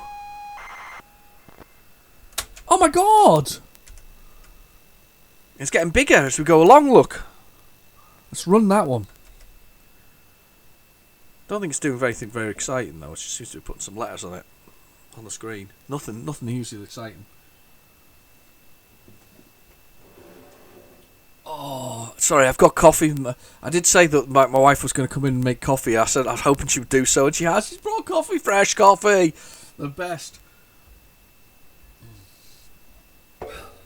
She's the best, that's why. Anyway, well, let's carry on. I'm excited by this. This is really cool. We never got this round where I lived. Never got stuff like this when I was around as a kid. I said there was something like this on here. I'm gonna have to, now I feel obligated to do something with this for you all. No, I don't want to load. I want a list. So it's kind of printing the letter E. Print E. Not sure what it's doing. K equals 0. K equals K plus 2. Start and end of the program.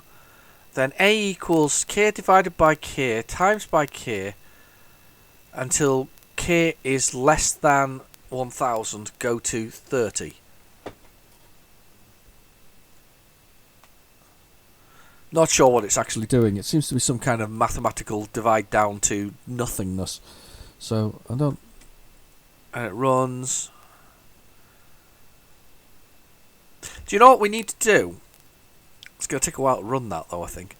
What we need to do, if it'll break, list. What we need to do is we need to do a line 45, print K. No, A, because we want to see what A. No, we want to know what K is. Yeah, we want to know what K is. Let's print out K and A. Comma. Can I do comma? I don't know where the comma is. Where's the comma? Comma K. Now run it. We can see them. You can see it breaking. Oh, I always do that. So it's not actually doing an awful lot. Look, it's just going until it gets to 1,000. So the two numbers are the. Well, it would be. No, they wouldn't. Why would they be? No, because don't know what don't know what they're doing there. Can you work that out? I don't know what they're trying to do with that mathematical formula. It doesn't seem to be doing anything. That doesn't make any sense to me. I'm not going to get into the deep maths of that, but I don't understand that one. Let's do this one. Let's see what's on next.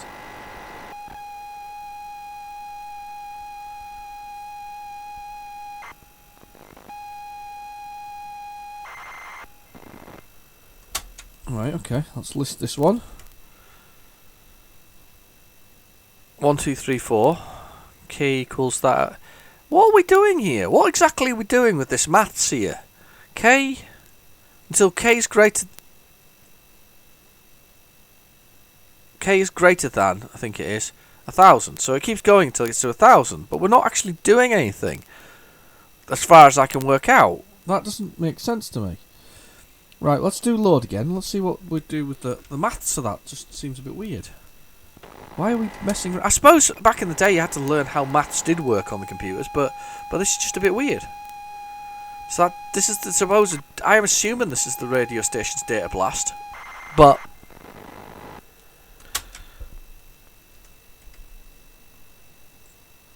we're getting a little bit more complex. We've got a go sub there to 70 return.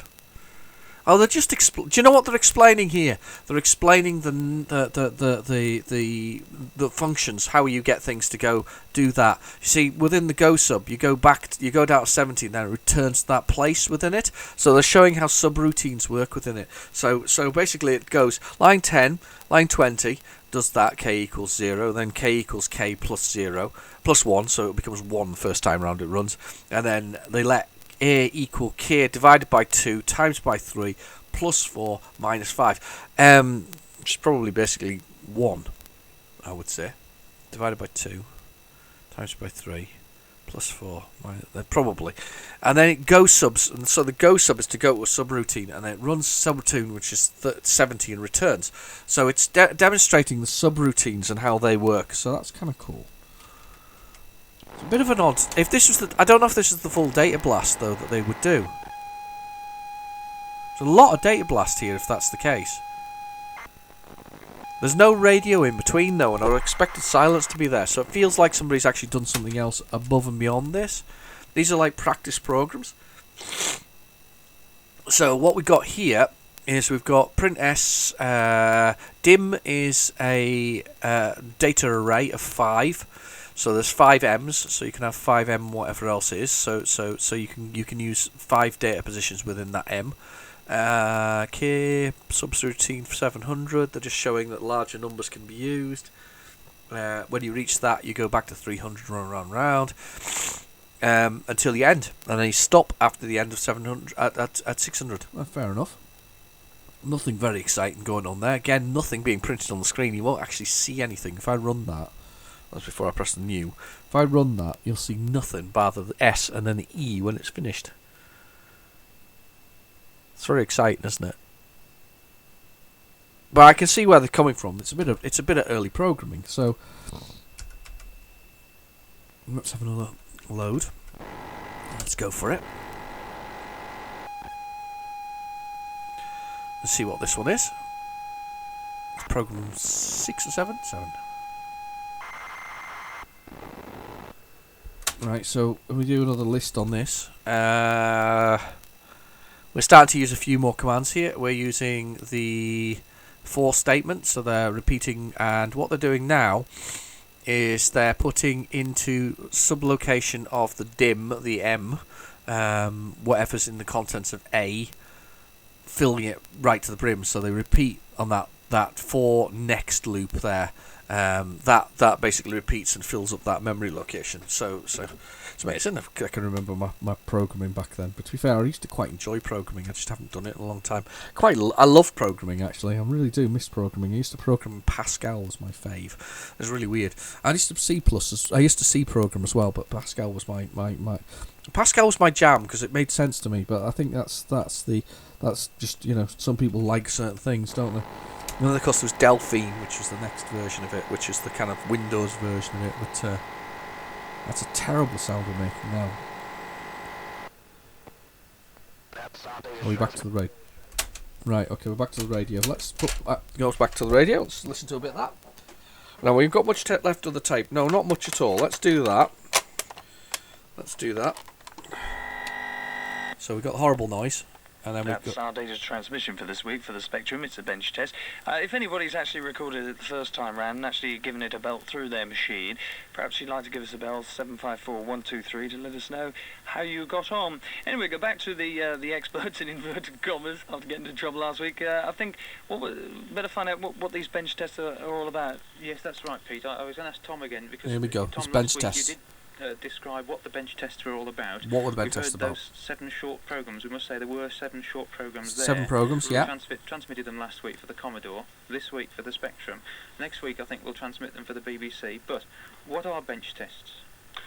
Well, before I answer that, if anybody wants the bench tests for any other machine, bench tests. One way to do it would be just to simply find somebody who's got a Commodore or a Spectrum, or from next week a BBC, and write them down off the screen and just type them straight into your own machine. They should work. But the other thing is that if you've got a machine that you'd like us to transmit, I'd love to know what he's on about here, though. Come on. A ring, and we'll certainly I hope do this isn't that. too quiet for you. There's a lot of interest in these benchmarks. What are do they? Do? Yeah. What they are 7 very small programs written in BASIC, and they're written in a form of BASIC which should need no changes to transfer across to any machine. Okay. At least Get that's to the what point. I thought up until last week when I did have to change one of them to make it run. So, on the Spectrum. Oh my God, you got those wrong. I mean, they were that the short. Spectrum is How very did you get peculiar. that wrong? Come on. They will run. They're written in they're very simple programs. Very simple programs. Yes, I got that because I went right through them, didn't I? What they do, they're used by reviewers to compare machines in terms of processing speed using BASIC. Ah, right. Okay. And each one of them tests a different attribute of BASIC. I mean, so for how example, fast the it first one processes just through it. tests, So how long it takes to go around a loop 1,000 times. So they're Can I taping just it. butt in there? They're It's testing the been a- time. So, you know- so what they're doing is they're using it as a stopwatch to test it. So basically, when the S appears on the screen, you start your stopwatch. When the S finishes on the screen, you stop your stopwatch. Which means that if you put the same similar code into several different machines, you'll get the speed. It's kind of an early benchmark. He's right. It is a bench test. It's a very, very rudimentary bench test, but it's a bench test nonetheless. So that's what it's about. Interesting. Not sure how interested as a user you might be in those. Or maybe you were back in the day, but I don't know how interested a user you were. But yeah, that's kind of interesting. Come on, let's see what else he's got to say. Processors work at different speeds. Some of these processors, take 2 cycles instead of 1. Is it really fair to judge machines like this? Well, yes and no. You're right. For example, the BBC works on a very old processor, the 6502, but it works at double speed, and so it measures up really very well on these bench tests. It's always somewhere near the... Well, there we go. That's the end of the tape, I'm afraid. That was the end of the tape. It does measure up very well on the bench tests. Let's flip over the tape and see what else is on here. I have a feeling we've got more of that radio station, and if we have, this is where what I'm gonna try and do. So I'm gonna try and do that first part there for you, so that if you want to try those bench tests yourself on your own Spectrum, you can take the sounds out yourself, or you can take the recording and put it in your, and whatever else it is, you can give that a whirl. And we'll see whether or not if there's any more on here. And I think it is. I think it's all these TV shows, unless there's a game on here, or those TV shows, those radio stations, we'll do that. I'm just putting that tape in here and having a little, just letting it run through for a second. No, we've actually got some Spectrum stuff here, so let's go back and we'll put that into the player and we'll give it a go. We'll see whether it's anything else. But yeah, I'll try and do that for you. I'll get to the end of that tape and I will put that on here. It's another little bit extra for it. So I have a feeling, because of the timing of this, that I'm going to have to render this, and it's very unlikely it's going to be up to date. It's probably going to be up tomorrow, but it's exciting and it's special. And I think that the fact that we've got a little bit of sort of history there, some modern day, you know, or olden day, modern day, 1980s sort of style. Ooh, lovely bars on that one. Beautiful. Oh, Krakatoa. Oh, right, okay. So Krakatoa's on this side. So, hey, let's carry on. But because there's some lovely stuff there, we really need to have a little look at that. So I'll put that together in a little thing for you. As I say, it might take a little while longer to get this out. So if you're watching it on the Monday or in the future sometime, I apologise how long it took an extra sort of day to do. But it's worth it. It's worth the wait. You will love it. It'll be a fantastic thing for you guys to enjoy. And it's worth it. It's definitely worth it. I have no idea what Krakatoa is. Whether this is the Krakatoa that we were looking at previously, so hopefully this will work. Oh, God, I hope you've got coffee. This is totally not the one I was thinking of, and it's called Escape from Krakatoa. No wonder we got the wrong one. Instant Products. Never heard of it. Abtech. Aberex? The game's people. Oh, they are. Never played this one before in my life. I have got a bit of a cold, by the way. I'm going to say this now because I've been sniffing a little bit and sneezing during this thing.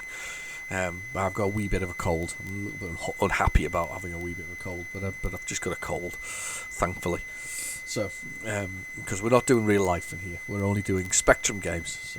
But yeah, the only real life is I do have a bit of a sniffle at the moment. Woke up with it, wasn't happy.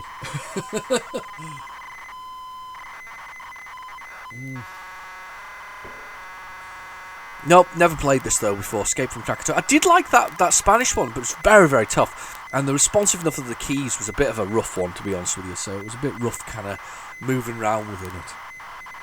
This is weird though. What a weird tape this is. I have no idea. I don't even know when, what we're gonna have on this. It's just so. It's so extremely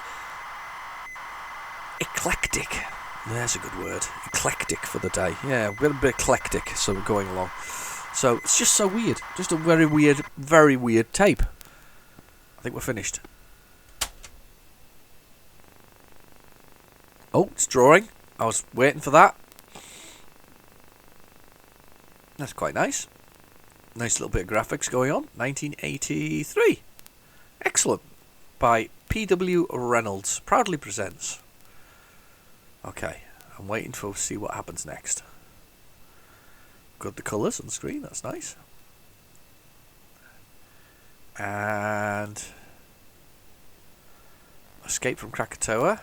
Got keys. Oh god. Right. Okay. Move up, down, rope. RW. Keys are 3, 5. Helipad, working man's hut. That's the tanker. Yeah. Okay. Krakatoa. Open sea, yeah, okay.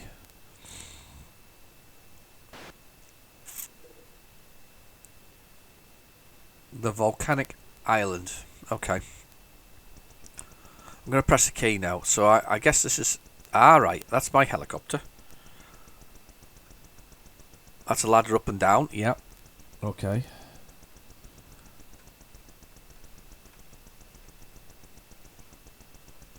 I don't know how... Ugh.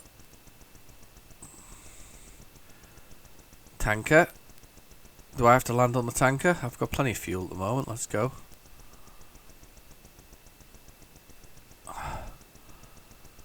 There's some enemy ships. Was there somebody in the water? No. Let's go. Nobody on there, on the volcanic island thus far. Okay. I don't know what button was to go back.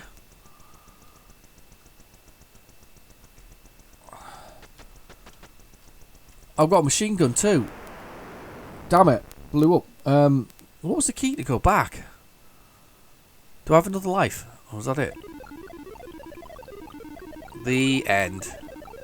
I do like the graphics. I think it's quite good, actually. I'm quite liking the style of it.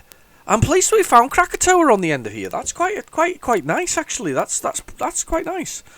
Go into the instructions again. Written by Paul. Oh, thanks, Paul. Kind of like it when they expand the graphics as well for the letters. I do like that on the Spectrum. Keys are, what's forward? 5 is forward. Reverse, cap shift. That's why. Cap shift, fire. Right. Okay. So that cap shift, fire. Right. Oh wow. He's blown it up. He's exploded it all over the screen. Reverse is cap shift. Right. I know. I've been here. So I go up, and then. Oh, what was this forward? It was 7. It was 7. Oh, this is, the keys are quite awkward.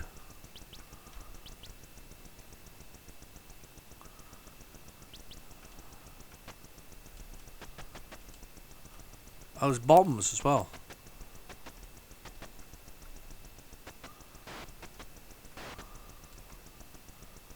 Oh, there's a man in the water. Lower the rope.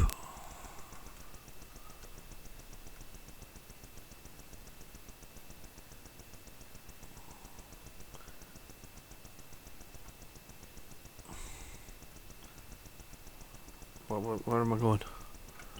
Sorry, I'm trying to push the keys. Oh, he's there. He's... Oh, I've killed him! I was a swap direction. Ah, I've drowned myself. That's kind of cool, even if I'm really rubbish at it.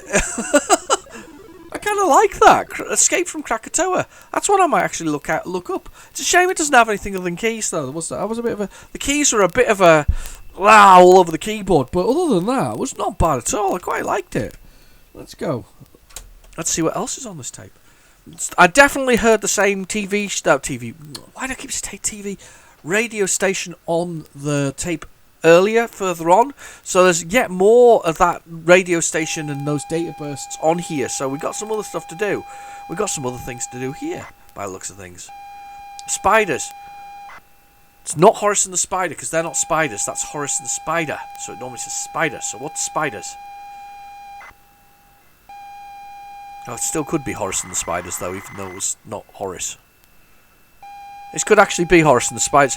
I'm sure it's Horace and the Spider, though, isn't it? On the when it loads, I'm quite convinced, because we had Horace and the Spider last week, and it definitely was. Most definitely was. This is an absolute. This is a joy. There's so much in it. We're not holding off. We're going for it. We're going the whole hog here. We're doing the tape. We are doing the whole thing. And I'm going to record the other thing, and I'm going to do the updates at the end, and I'm going to have to give you the other things via DevMC. So and we'll fly through those because otherwise I'll be here forever. And I'm just going to get this rendering tonight, and I'm not going to worry about putting it out. I'm going to put a little notice up on my old Twitter account. If you're not on Twitter, go and have a look at my Twitter thing. I just concentrate on my own stuff and a few of them my friends. I'm not a big Twitter person, but I do get the kind of people like to look at these things and have it flash by occasionally. What you'll see from my updates is, bits from my collection, games that I'm playing and videos that I'm doing. I don't tend to retweet much unless it's from the people I kind of spend time with and work with or within the retro community. But I like to spend time with. It's Horace and the Spiders on the screen. I'm sure it says Horace and the Spider when it loads. I may be wrong, but I'm convinced it does. It's the same position though. It's amuses me that you just need to put skis on him. It's horoscope skiing. Same position. I think this one was before it though, wasn't it? I think this was before horoscope skiing.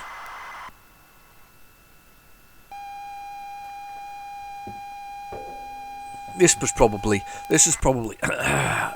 made in lots of special tapes. Most definitely would have appeared a lot. I was quite. Yeah, see, it's Horace and the Spider on there. Right, okay. Here we go. Oh, I always get that wrong. Watch out, one less serum. You've got to get the timing right for... Stabbed myself on there, impaled my testicles again.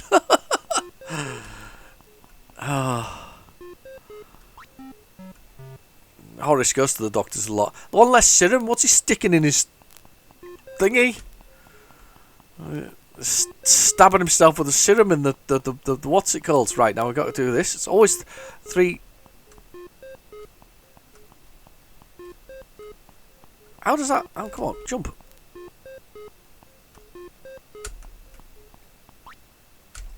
There.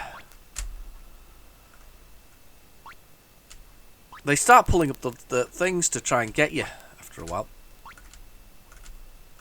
Doesn't let you drop off though without...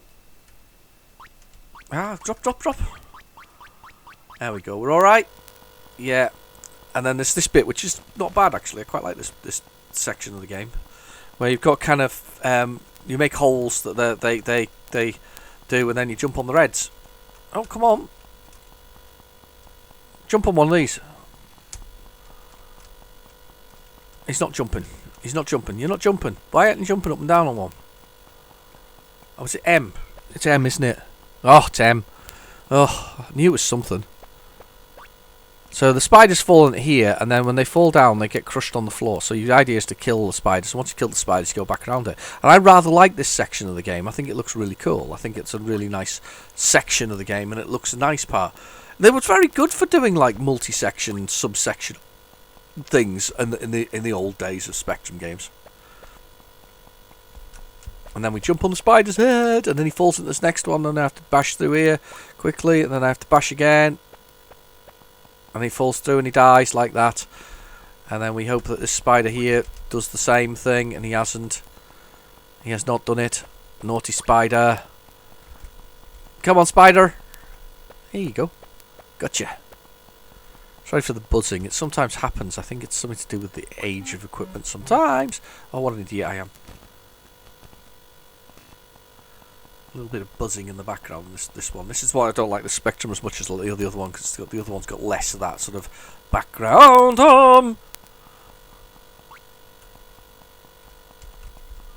There we go. And he's dead. And that's that section over. And we get a bonus serum, an extra life, and we get to carry on. And I get to kill myself stupidly like that. I'm sure there's a night mode. If you do enough of it, I think it goes to night.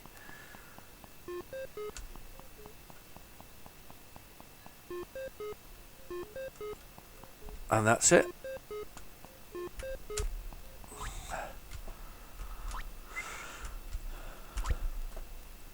This section's kind of weird because it doesn't seem, there's nothing seems to affect it really. Ah!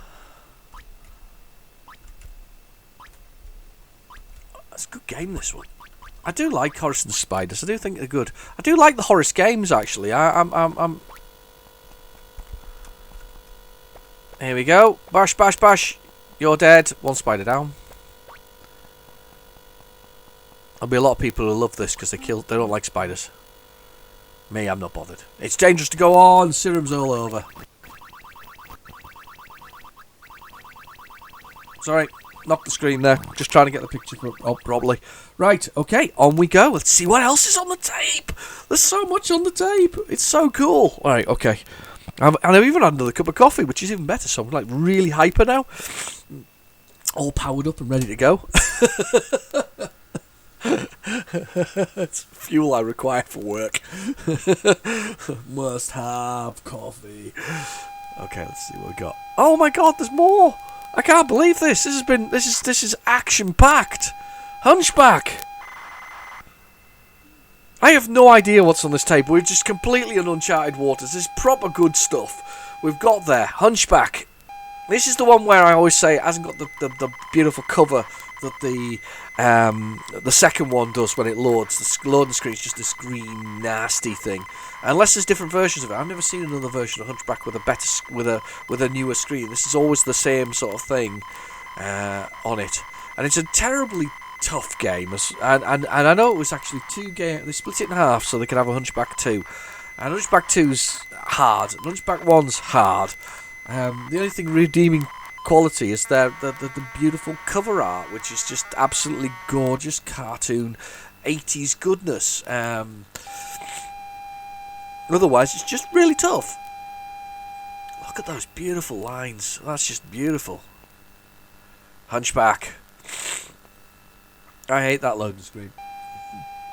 I just do. It's one of my the things is that, you know, making loading screens was actually quite easy. You could. What have I done? Or has it just gone black? It's just gone black. It heard me saying I hate Hunchback. That's what it is. It said it's gone. Nope. He doesn't like Hunchback. Let's stop working. One more try. Let's go for it.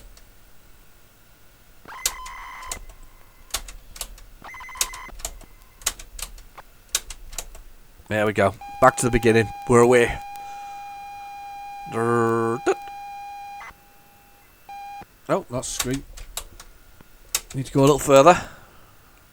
We'll give it another try. We had nice lines. I was hoping for nice lines there.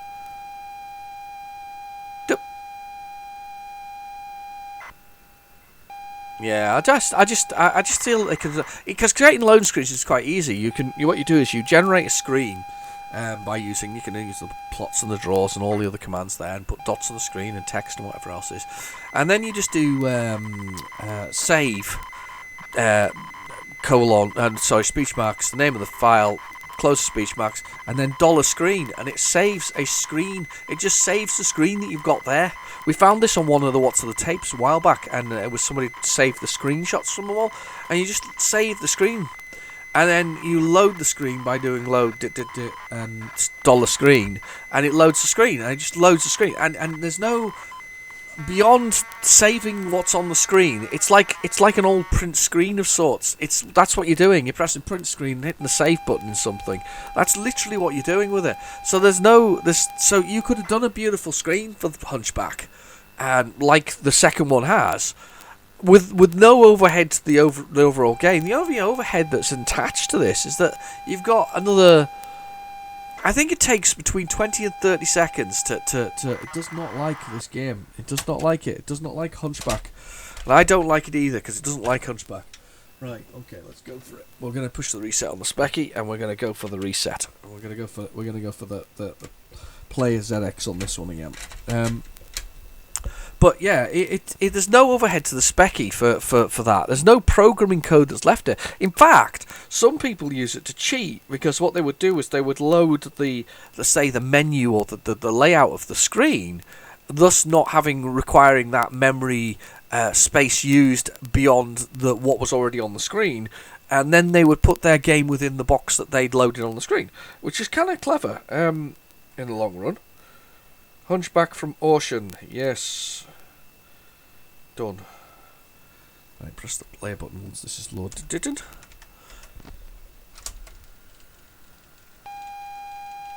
There we go. Right, yeah. So it does take reducing that overhead of the whole thing. You know, it just didn't need it. This is a different version, isn't it? Yeah. Because the other one said Hunchback, didn't it, when it loaded, not Hunch like this one's done. So. I think this tape thing needs replaced. By the way, I think I'm looking at the lines on the screen and thinking this probably needs a new one of these. We'll see whether or not I can get one. That'd be nice if I can get one. But we're up to the 5th anyway, 5th volume. Only 5 more to go before I take a wee break, and I always do take a wee break. However, we must see how we do some extras as such. You know, we'll do some extra tapes, little ones maybe, short ones for my little break. We'll see. We'll see how I feel about it. Might be ready for it all, really, by then. Possibly. Yes, this is the different one. This is the different version, which does have a loading screen. Yes, there's 2 versions. Why is there 2 versions? Because everybody like me went, that loading screen's crap. So this is basically like the cover originally was on the original version of Hunchback. I obviously have in my collection the one with the naff green loading screen rather than the one with the lovely Hunchback loading screen. How naughty is that though? They changed it. It's just a shame. I feel robbed. If only Ocean was around nowadays, I would send my tape back so I could get an upgraded version, please. Because that's just horrible, the original one. Yeah, it was my big complaint with Hunchback. Whenever you find the copies of it, this must be a later version of it. When you find the special versions, you had that green screen. It was horrible. Absolutely horrible. Right, I'm having a coffee. Another sup of the coffee.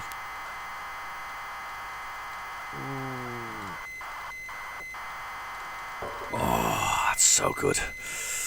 Coffee's good. I hope you've all had one. I hope you've all spent time, took a pause, because this is a long tape. We're barely into side 2. I think we're about, and we're lucky if we're 50 of the way through. However, I do know that there's recordings on here, and I think they were about halfway through, so we probably find that they're there. I'll listen to them. I'll see if there's any data blasts on them. If there's any data blasts, I might try a couple of them. But realistically, if there isn't any data blasts, we won't try them. But we'll record the. I'll try and, as I say, I will copy the things into it, and I'll put them together in a great big MP3 so you can listen to them yourselves to your heart's content. It'll be quite interesting, actually. I think I'm going to listen to it myself, if I'm honest.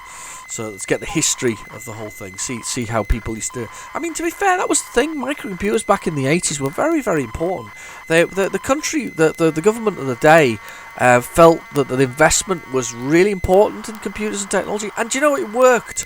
I'd like to say it worked. You might say to yourself, oh well, but it did work because we've got one of the most vibrant games industries in the world.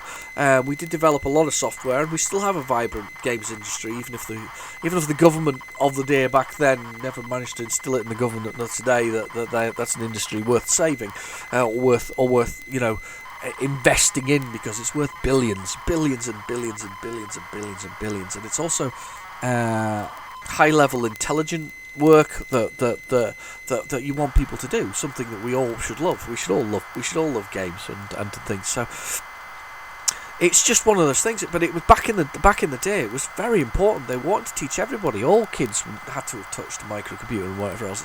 And I think that helped, because kids of my generation, or my age, that Generation X, not boomers as people call it, because that's absolute rubbish. Boomers are my parents' generation. They're the ones who had lots of children after wars and whatever else. We're Generation X, most of us, in the sort of mid-40s. We're that generation. We're the X. We kind of took to it quite well. We took to computing quite well. It was our thing. It was our bag. So, and I think that was really down to those TV programs and radio programs and the fair abundance of computer technology that was out there, and the value of it, the cheapness of it, the inexpensiveness of it. And I can't ever remember the keys. Let's see if I can work them out. Left, right. Let's see what jump is. I think this just needs a jump. Oh, come on, where's the jump? I'm going to try the bottom keys and see if it's a jumps there.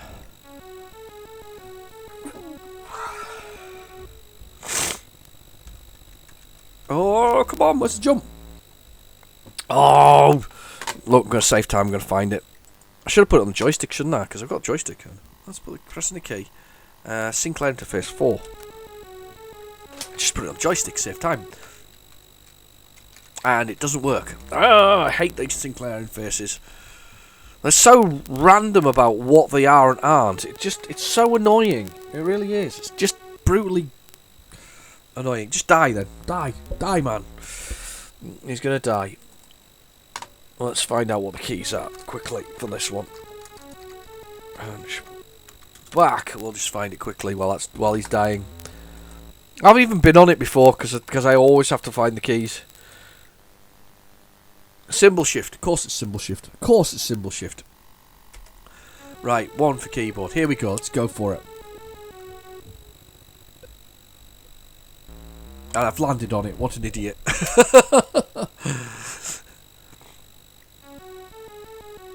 This is all timing, this one. It's horrendous for it. It's all just timing.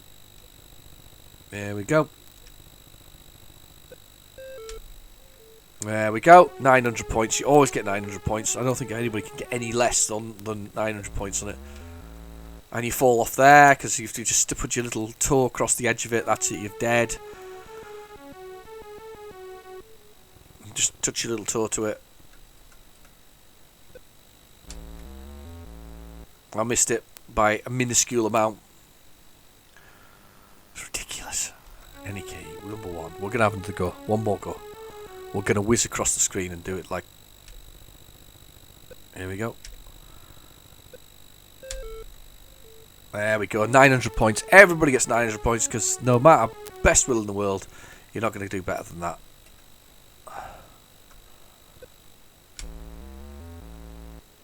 How have I missed that? Was I not on that? Did you not see me on that? I saw me on that. Unbelievable. Oh, it goes even further over. Right, okay. There. No, missed it. It's such a precise jump.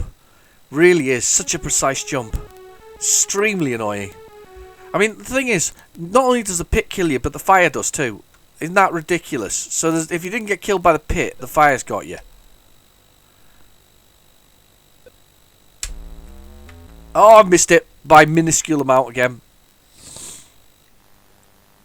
Oh, wow. Yeah, no, that's not one of my faves. Absolutely not. And just don't love the Hunchback particularly. It's just very unforgiving, and I get it. I mean, you bought a game. You wanted it to be at least a challenge because you didn't want it to finish too fast and all that kind of stuff. But some games are just absolutely, they're just monstrous in their nature. That being one of them. And it just gets worse than Hunchback 2. And as I understood it, that was actually 2 games. Somebody said that to me, and I can't remember who it was actually. If you put your name in the comments below, that'd be cool. Thank you. Alright, okay, let's see what we got next on this tape. None of the music it promised. None of the music, but we have had historical stuff. We've had his name, and he did say, I think he said A-Team earlier as well. That was kind of cool. That was there. Let's fast forward this. Do a lot of fast forwarding of tapes. That's nature of what's on the tape. It's just it can be a bit of such a mixed bag of things that can go so badly wrong. Android 2, yay! That was the one that was on the end of that tape. Android 2 has the most beautiful 1930s, 20s, 30s art noir, nouveau, whatever the word is, nostalgia sort of thing. You know what I mean? Art Nouveau. It's not Nouveau? Noir. Maybe noir. Art Noir cover. It's just so beautiful. It's because the robot on the front of it is just this sort of classic sort of what's the name of that movie? Oh, the one where they go to the moon and the other things. Metropolis, isn't it? Metropolis? Yeah, Metropolis. That kind of robot on the front of it. It's that kind of aged, sort of beautiful chrome, sort of greying chrome dome sort of kind of guy. And then wrapped around him is the snake that he's hunting, or the millipede that it is, I think, in the game. And it's just a beautiful, beautiful cover. It's one of those games that it's one of those things you if it was a poster you'd have it on the wall, or if it was a painting you'd have it on the wall. It's just a stunning piece of artwork. I don't know who did it, but it was a quality sci-fi vision of the future, and it's one of my faves. You could probably tell. Just a lovely thing, and Android's one of those. And Android itself is a fantastic game. Same people that did Tornado Low Level, or TLL, and Cyclone. Same people as them. Oh, what are they called? Vortex software. That's who it is. and they did Alien Highway as well. Those are, and they, I think if you say those names of those games to most Spectrum owners, they would probably say to you that these were quality games. These were games that they played and enjoyed, and that were games that they would probably return to. And that's the thing. I think those ones, these guys made some good games. I wonder what happened to them. Did they just disappear into the blue yonder? I mean, this is the days though that when game houses would disappear.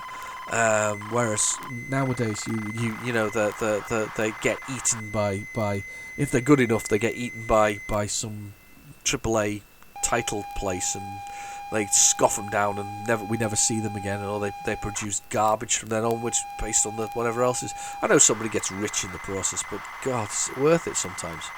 What is it? This is a big question, isn't it? And is it worth it? Is it worth being gobbled up by somebody bigger? I mean, I know a lot of people probably dream of it, but why wouldn't you want to keep running it yourselves? It's an odd one. It really is. It's a bit like the transaction that happened not too long ago, where the ARM processors, the same ones that were effectively after the BBC and the Electron, this kind of ARM, these RISC processors, the same ones that you get in your your phones, your Android phones, and all this kind of stuff. ARM processors, British company, British made, sold to Japan just recently. Why would you? That's not. You just don't need to sell it for money. It's not worth it. It was better as a British institution, and we could have continued to be a leader in that technology. Anyway, just me, just me. I just think that was a massive mistake, and it should never have been because it needed governmental passing, and the government passed it at the time, and I think it was a mistake personally. But anyway. So you've got to kill these militoids in the maze of death, paradox zone, and flatlands. Right, that's the keys. That's what I'm looking for. So we've got hoverbots, blast will kill, bounce indestructible. Got 5 per whatever else. I'm just looking for the controls. It's quite beautiful though that they've got this instructions, all the vortices stuff. There's your score, high score, number left, your lives remaining, time left before capsule departure, radar shows you roughly where they are. It's really quite clever. And it's really nice. I knew it was that. No, I didn't. I was completely wrong. And K for keyboard. That is cool. Yeah, that's cool. There we go. K for keyboard. No instructions. Let's go. Prepare for combat. So we have to kill these guys, and it's just a lovely maze. It just looks good. It's well designed. Yeah, they're indestructible. They're mines. So I need to find the millipedoid. Oh, damn you.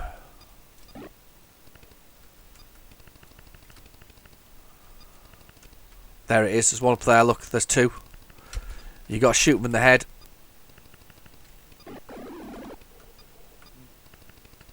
And there it is. Come on.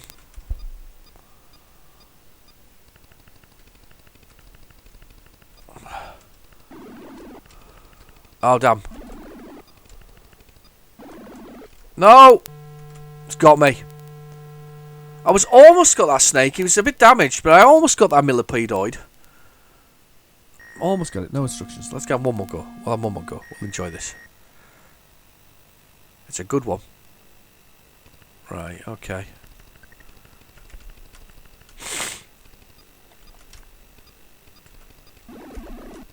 Ah! There's a millipede up there, look. If I can get past these guys. Oh, I'm stuck. I made a boo-boo. I want to kill one! Oh, I've not killed the snake. It's really good, though. I mean, it's just a great sort of... It's a good sort of three-dimensional, it's well-designed, a good-looking game. Android 2 is a cracker. I've never seen Android 1, though. I'm told that it's totally different. It's like flat rather than whatever else is. I've never seen it, and I just wondered if the cover was just the same. I really ought to look that up, to be honest with you. Anyway, on we go. Come on, proceed. Let's see what else we've got. Are you as excited as I am after 2.5 hours? I hope so. Okay, so I have no idea what we're going to get to here. We could still have this... I thought it was Arkanoid. I kept seeing Arkanoid in there before. It's actually Android 2. There could be this Mad Marathon 2 on here. Could be. Give or take. No, that wasn't a good start. Because that just went dead there. That went... and dead. Tape's still whirring. I'm looking at it. We're going to silence. Oh, hang on. Just brace myself. Boulder Dash, probably. Yeah, God, this tape keeps on giving. And we've had some misses, but you know, where they haven't loaded. But we have had a good number that have actually loaded. I've decided, after all of this, and I'm going to put it in the comments so nobody misses it as well. I've decided that I'm going to do a little extras with the other 2 games on the other 3 games that we've got, or ones that fail, because this is already quite a long video, and I don't think I could put you through any more. So you really, yes, it's the Boulder Dash I'm thinking of. I don't think, not that I'll put you through it anyway, but you know what I mean. But you can have a little extra. It's a bonus for you. I'll do that bonus for you, and I'll put that together, and we'll do those as a bonus. I'll do them. Probably launch this, and when this is launched, it'll probably be the day after this has been launched. We'll get a bonus, so I'm going to do a bonus. These are the games that didn't load from the tapes. I'm going to do that as a little what's on the tape bonus sort of section. So is that what we're going to call it? Maybe.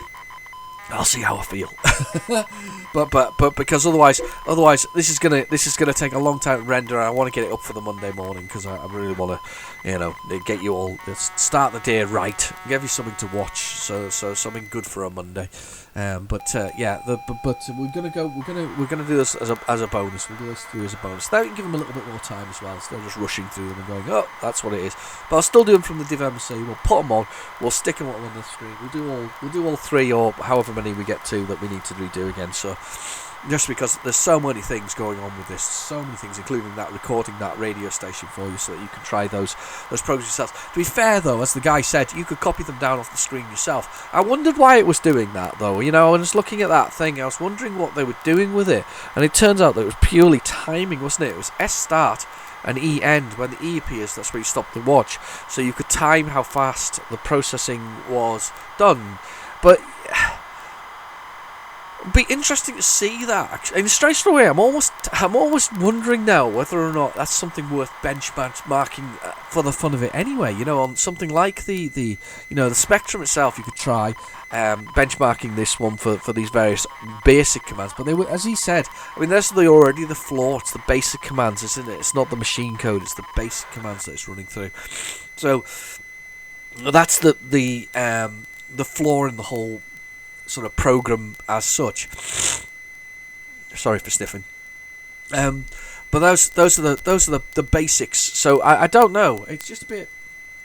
It'd be interesting to see. It's interesting to see how it goes. We'll see. So yeah.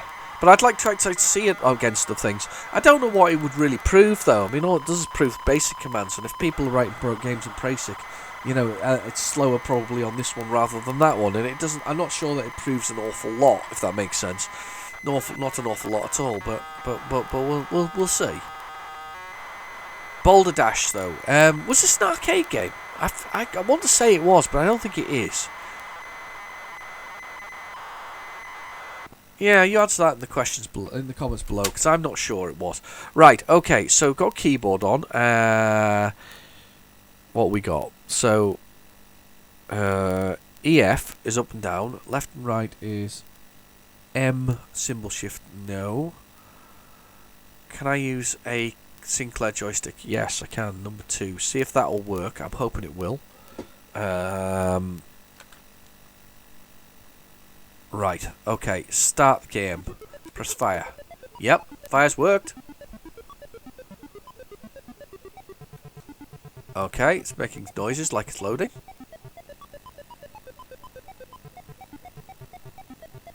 Yep, press fire to play. So you've got to collect the diamonds, everything falls with a bit of gravity. There's our little man. And you collect the diamonds, and you then make your way out. You can push the boulders around if you make space around them. See, there's a boulder here. You go. Oh, you used to be able to. Yeah, you can. And we basically try to dig our way through the level until we get all the diamonds. And then once we've got all the diamonds, we can make it out of the level. Not a game I actually... A lot of people love this game. Not a game I personally spent much time with. I don't know if that's odd or not. I don't think it is. I just personally never spent a lot of time with it. I understand the principle of it. I mean, you can see it's pretty. It's all right. Works. Oh, sorry about the sniffing. And like that. Nope. I knew that was going to happen, and I regretted it the moment I did it. So we collect this one. Oh no! Damn you! I knew I was going to do that. What an idiot. Does it start me all over again at the beginning though? Please don't make me do that again. It is, isn't it? All the way back to the beginning. All the way back to doing all those diamonds again. All over again. Naff.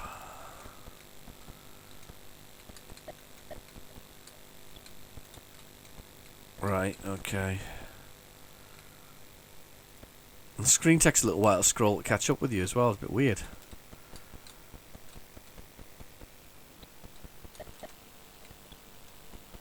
Alright. Okay. Doing alright.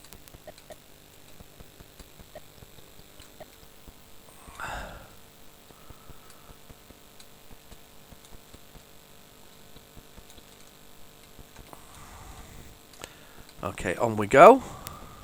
Do.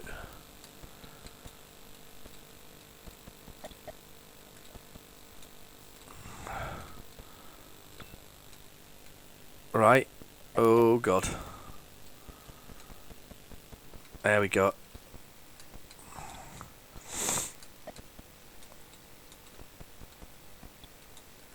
There we go.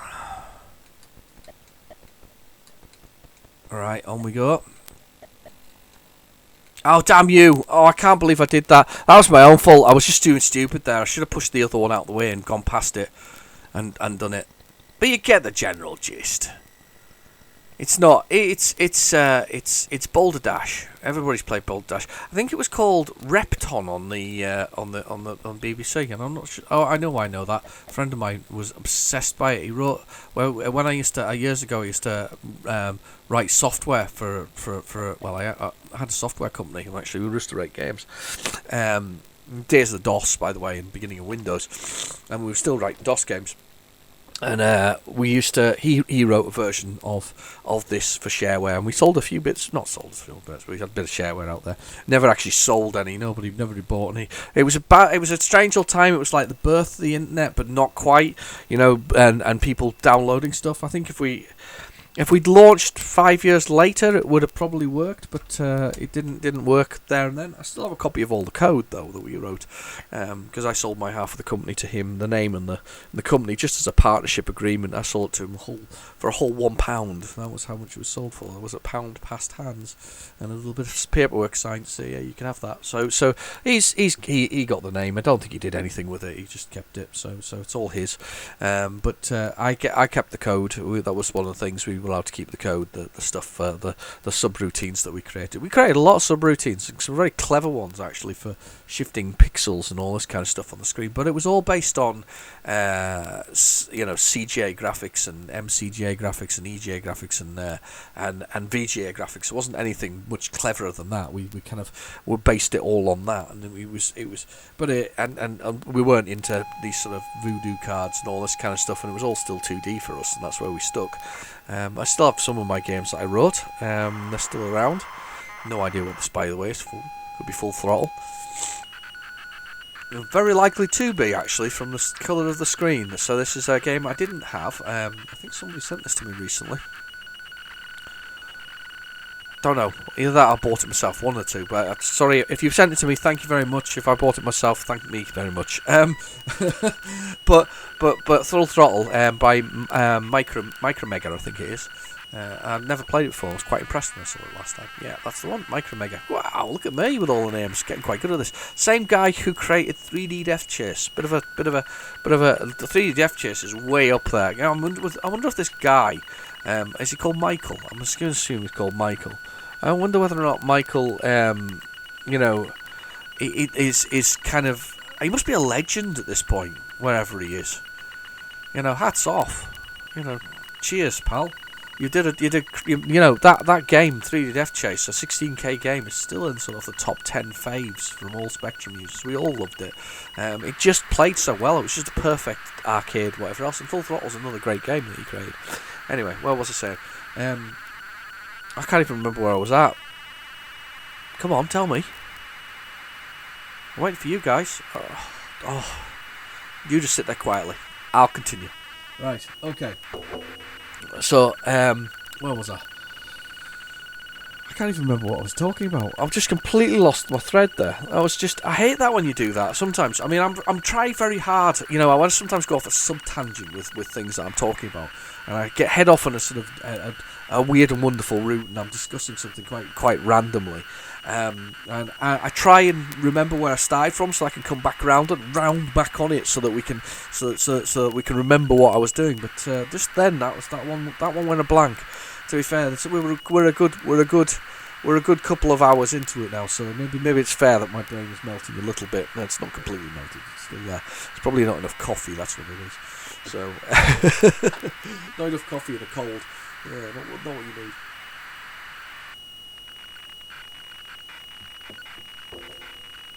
Oh, that coffee's good. It's still lukewarm, just beautiful. Absolutely beautiful. I often do that. I used to leave coffees when I'm working somewhere. And I'll get a cup of coffee. They usually ask them. They're quite good, and most people know that I require coffee to fundamentally work. So I get my cup of coffee, and I'll sit it down beside whatever I'm doing, and it'll sit there until such time as I need to drink it, even if it's cold. And they often say to me, "Is that cold?" And I'm like, "Yeah, I'm all right.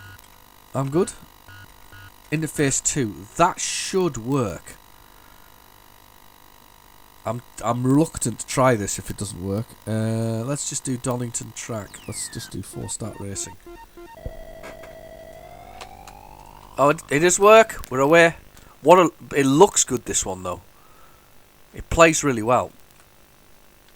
Fire doesn't do anything, unfortunately, but it's got a good sense of speed. Works really nice. Oh, Full Throttle.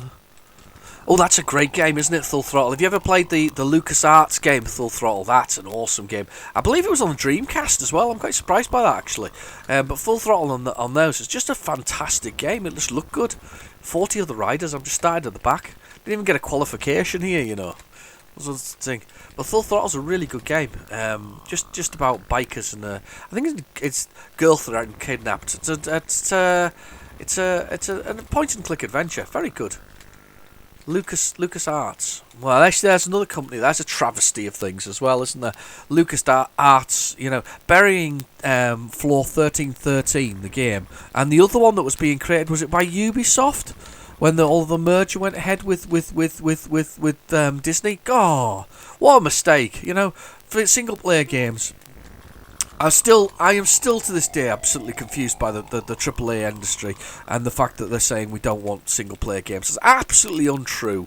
We want narrative driven storylines and single player experiences. That's what we want. And yes, they brought out whatever it is, Jedi something or other, new one from EA, and then had the audacity to go it was a single player narrative driven whatever else it is, as if it was a damn feature.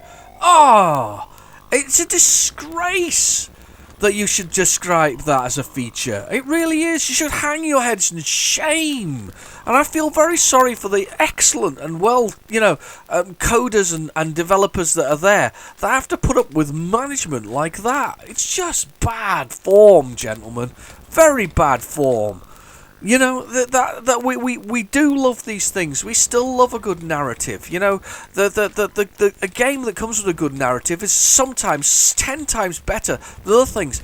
Games that stick in your mind that you remember are usually single players. In that sense of narrative-driven things, Call of Duty is just a blur of Call of Duty at this point. So's Battlefield. So are a number of other things. You know, why do people like the new Doom as much as they probably like the old Doom? Because although it is a massive single-player massacre shoot-'em-up kind of thing, it's still narrative-driven, and a narrative that you can walk away from as well. Even better, how brilliantly was that designed, in the fact that you could walk away from the stories and sort of enjoy that. You know, you didn't have to go to listen to all of the things going on around you. You in fact, it even implies that you don't need to when he smashes the console in the first few seconds of the main sort of sort of story-driven person smashes, sort of speaks to you, and he just smashes the console there and then. It's just good stuff, and it's bad form to say that single-player-driven experiences are no longer wanted. They are more important than ever than before, if you ask me. I think that this is the time that they did that. Sorry, I just quit that, and we're just going to continue on. But yeah, definitely think that we should still be in that frame of mind. We should still be looking at those story-driven sort of games. I think they're really important. And then also I think there's a real place in here for the indie experience. I think that what we call indie was what we used to call normal games back in the Spectrum days. These are what came out. AAA was basically an arcade conversion most of the time. That really was what it was. You got an arcade conversion, that was your AAA. There were very few. I can't think of there were very few that weren't an arcade game to begin with. Very few. I'm completely wrong with that. Oh, we got full throttle again. We don't need full throttle twice. Yeah, we're not doing full throttle twice. We're gonna cancel that, and we'll reset the Spectrum. I'm gonna put that one on twice there. Yeah, there were very few. There were very few sort of. I think I'm not very few, but there were some AAAs out there. There was some really good stuff, and there's some really sort of it's just interesting, really. I don't think the funny thing is the only thing that's different about nowadays gaming and the gaming of sort of modern gaming and retro gaming is that we don't really have to deal with downloadable content or Cyclone, another one by Vortex Software, one I was mentioned earlier.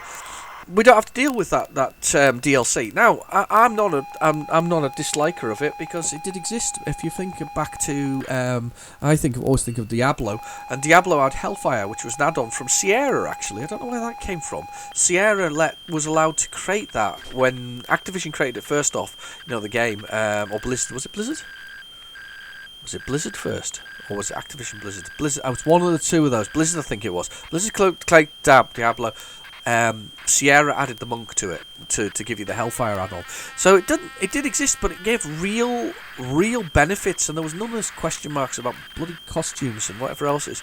I mean, I've seen something recently, and it's almost unbelievable where one of the particular suppliers of a particular series I really like, or used to like, I still like, but I don't like so much now. Or the idea of it's the Dead or Alive series, and now you have to pay for changing your hair colour. Not to keep the colour permanently. No. It's per change you have to pay. So if you change the hair colour from blonde to brunette, or brunette to pink, or green, or whatever else it is, you have to pay each time you move to change the hair colour. And if you're not shocked by that, then the only way that these guys learn is by voting with your wallet. And I made the mistake of buying something recently, but bought the first AAA in ages, and I don't think it's a AAA. It's more like a double double Z or something like that, or double D maybe. But anyway, but more kind of that kind of more kind of that kind of level. It was the Samurai Showdown, and I was just disappointed that when I put it in, the first thing it had was DLC that was already built in from day one, where I'd have to pay another £14 on top of the £45 I'd already paid for the sodding thing in the first place, for 4 more characters. If I wanted these 4 more characters, well, you don't have to have them, but they're there at the beginning. Why?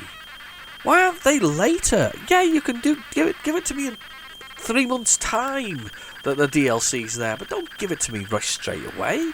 It just means that you put it in the first place, and then you put a paywall in front of it. It's wrong. It's absolutely wrong. And I know these people are going, oh, but we cost a fortune, it takes whatever else it is. To be very honest, if you create a really good game, you'll keep selling it.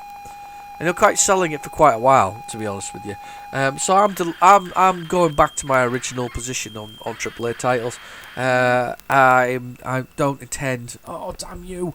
Why would you do that? Why would you do that? Why would you not load at that point? Well, more than halfway through the tape though, so we've got a good way through. But I'm going to go back to my original position on things. I'm going to stick with my indie titles. I might buy I might buy games once they're hugely on sale. But I'm never paying for a full price AAA title again. It's just they haven't learned, and they're not learning. So we're going to have to teach them, and the only way to teach them is to do it with your wallet. And to be fair, I've got so many games now with all my other consoles and my hobbies and all this kind of stuff. I might as well play those. I can play those to my heart's content, and most of them don't. Well, all of them don't require other things.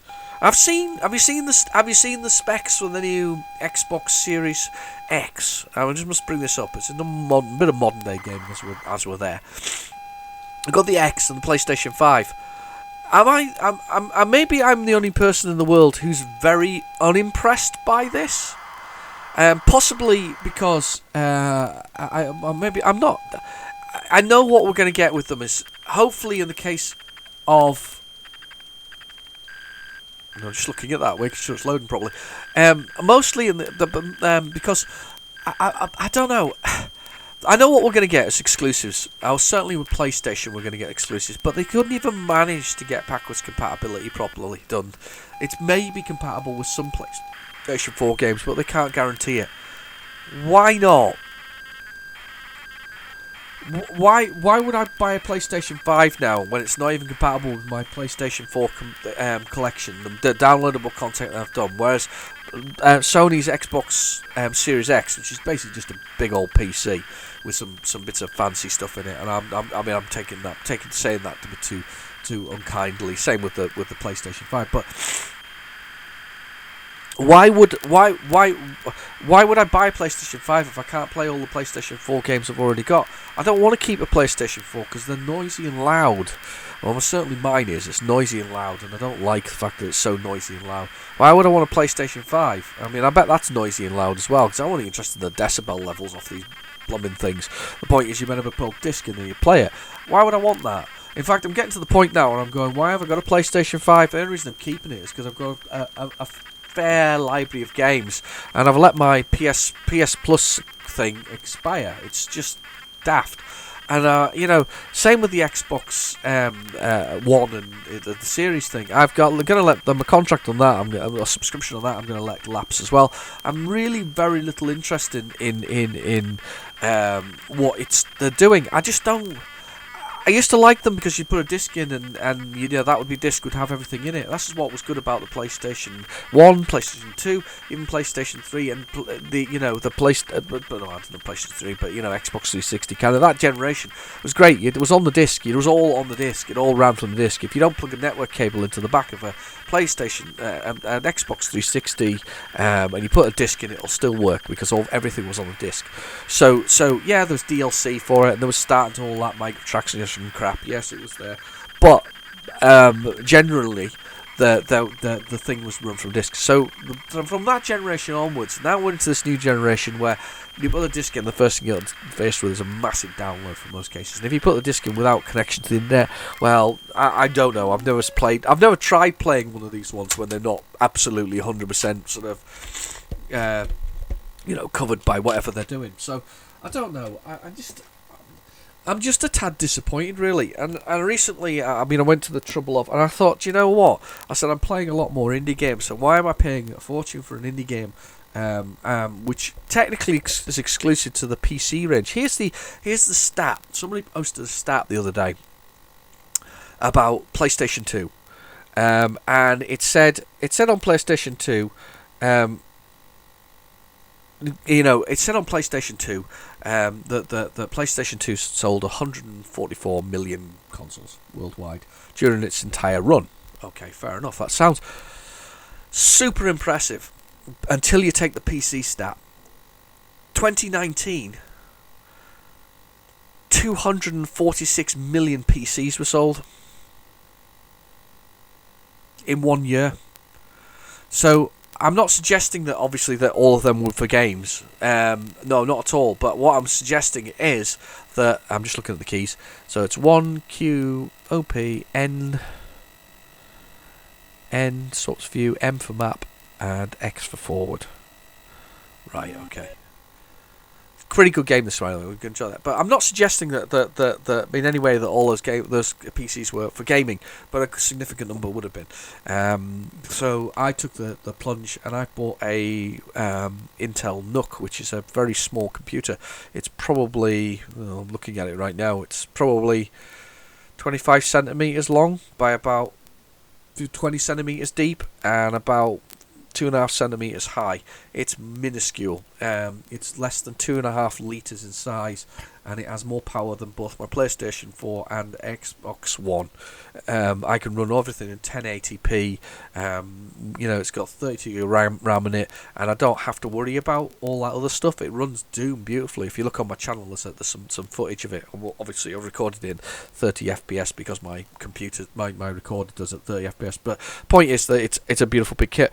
I'm going to start the game. So this is Cyclone. We're just staying to save people and stay ahead of the Cyclone.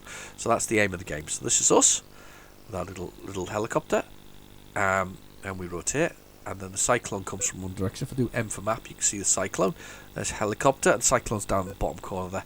So we need to go over to these islands.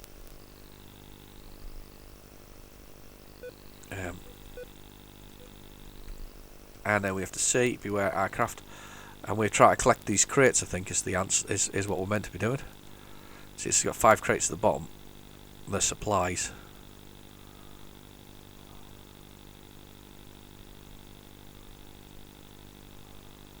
Do I put the winch down? I didn't see a winch option. Did you see a winch option? I didn't. Basically, we try to stay ahead of the Cyclone and collect a whole bunch of bits and pieces. So, but it's a stunning game. It looks good. It plays good, and it's not your usual sort of game. In that sense, we need to stay ahead of this Cyclone. So I'm going to go that. Oh, damn! He nearly smashed me to pieces.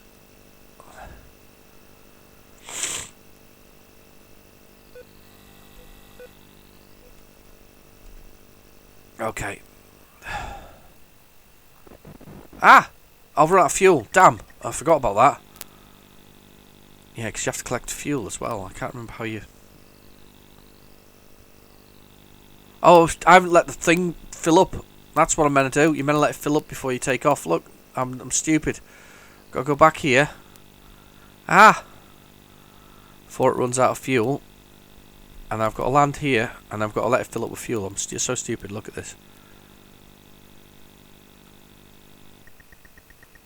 There we go. What an idiot I am. Should have let that fill up with fuel before I took off. That's why I kept running out. Anybody who's played Cyclone's going, you should have got some fuel. What an idiot I am. But it's Cyclone. It's Cyclone. If you've played Cyclone before, it's quite a good game. So anyway, right, carry on. Let's see what else is on this tape. We're still bashing away at this tape. We're still going for it. It's a big one. As I say, I'll do a bonus. I'll do a bonus one with those 3 games, and anything else that doesn't load that doesn't load from a what's on the tape kind of loading point of view. Okay, where are we at? This will probably be Cyclone still. Oh no, Manic Miner. We've got all the classics going on here. This is tape so full. I'm more than halfway through though. This is Miner Willie, who then goes on to be Jet Set Willie. I quite like this one. I'm not. The thing about this is that this is a. Do you know what I'm going to say now? This is a pirated version. I'm quite convinced of it because there's a couple of versions out there, and there was a program. I think it was called LERM.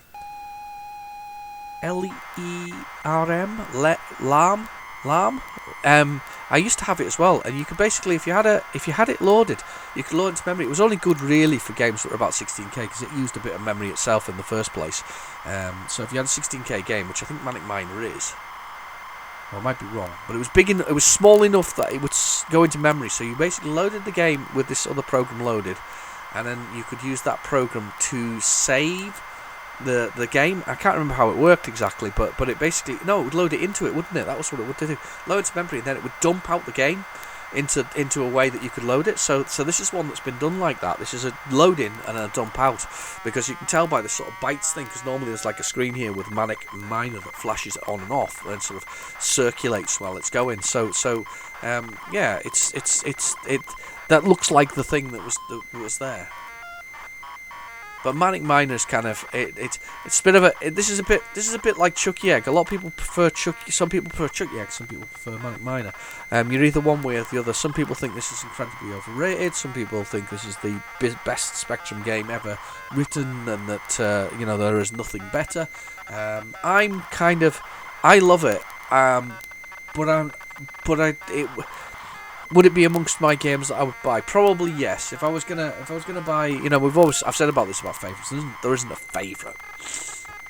There's lots of games, but if this would be in that pile that I'd want to keep, if I was going to the desert island, I'd probably take Manic Miner, as well as a few others. I would take Chucky Egg too, because I think Chucky Egg's fantastic. I'd probably take Slap Fight, because I like Slap Fight. It's a great little shoot 'em up. It's a really good shoot 'em up. I'd quite like to take that.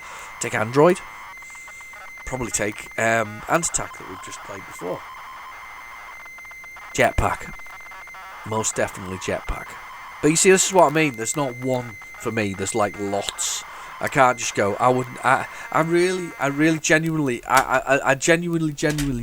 can't think of of Civic Set. I couldn't pick one. I couldn't pick one when it comes to PC stuff, really, or anything like that. There isn't one game. There is lots of little games that I would like. My unicorns. Like Skate Wars. It's not. It's quite a tough game. It's not awful, but by any means. But it's not. It's not it's not everybody's cup of tea. It's a weird one. I've posted that just yesterday. If you haven't seen, it's on my channel. Or Skateball, it's called actually. Skateball, not Skateballs. That's the Hex Squad rename for it.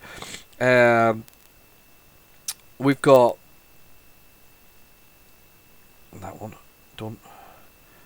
Let's bring this on here. Let's press the play button. Anyway, right. Sorry, I'll just load Nick's from there because rather than messing around with that anymore. Skateball, New Venture, Star Biker. What else? I'm just looking behind me. Laser Squad, Chaos. What else? Oh, Who Dares Wins 2. Love it. Oh, this might actually been the original. That might have actually been the original release on there, because this is the bug bite version of it. Oh, fair enough. What else is on my list of sort of things? There's just some of those. They're just some of my unicorns and such. Juggernaut came turned up recently. Unicorn, love it. It just there are so many good games. I mean, RoboCop, great game on the Spectrum. Plays brilliantly. Music is sublime. Target Renegade, not Renegade 3. We don't do Renegade 3, although the cover is awesome. What else did I pick up recently? Well, quite a lot. Last Ninja 2 looks and plays brilliantly. Way of the Exploding Fist. It's like a who's of awesomeness with these games. There's so many good games, and we were so lucky as kids because the price wasn't out with our pocket money. I mean, seriously, nowadays, I mean, kids, unless you're buying sort of Steam bargains or whatever else is, kids nowadays are faced with prices of £40 a pop. You know, what happened to budget games? They don't seem to exist anymore, do they? They're not there. They're downloadable content that come from servers somewhere. We don't have the same sort of thing. And one thing I have to say though about, you know, modern gaming is that, okay, fair enough, at least with the consoles you're still collecting it. See, that's where the Switch comes in and becomes the console of choice, right? You should forget all the rest of them. Bin the Xboxes, bin the PlayStation 5s, and PlayStation Series X, which is the stupidest name ever. Bin all that, stick with the Switch. Because it's still cartridge driven and you can still stick a cartridge and it'll just work without technically having the internet attached to it. Yes, they have got some of those functions, and those functions have sort of crept in. But it's made by, I mean, Sony should know better because they're a Japanese company themselves. But it's made by a Japanese company, and the Japanese are quite keen on collecting and cartridges and that kind of those original media.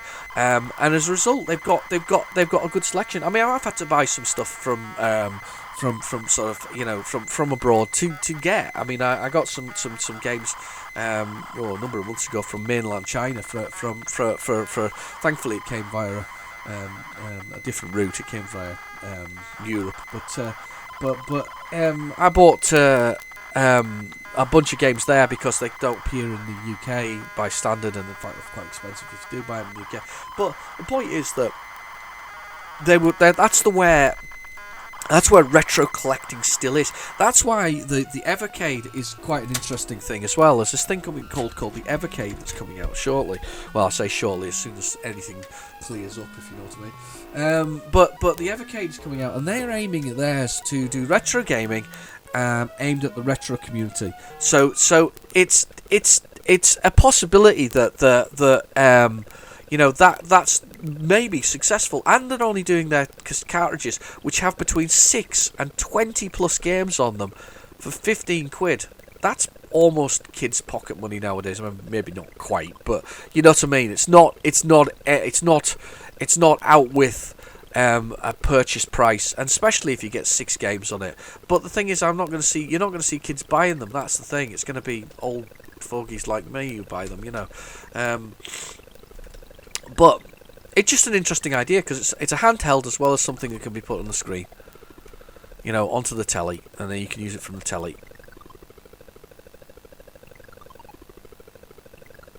What's the music in the background of this? Is that a different tune than the usual on it, or is that normal tune?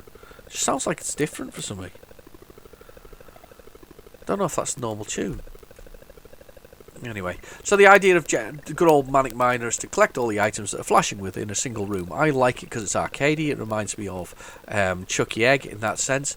Collect all the items in the room, avoid the obstacles, avoid the creatures, collect all these things, and exit through the door at the entrance before you run out of air. And then you become rich beyond your wildest dreams. And spoiler, that's why we've got Jet Set Willy, because he's rich beyond his dreams, and he has achieved his goal and made millions of pounds from all the items he managed to raid from these 20 dungeons caverns that are within this whole thing. For all the years I've played it, I still have never finished it. I have seen a number of people within the retro community finish it, but I have not. I think it's Eugene's Lair that really gets me. I'm not good enough to beat that particular one, and I don't think my reactions are good enough as well. But I like this because of the colouring.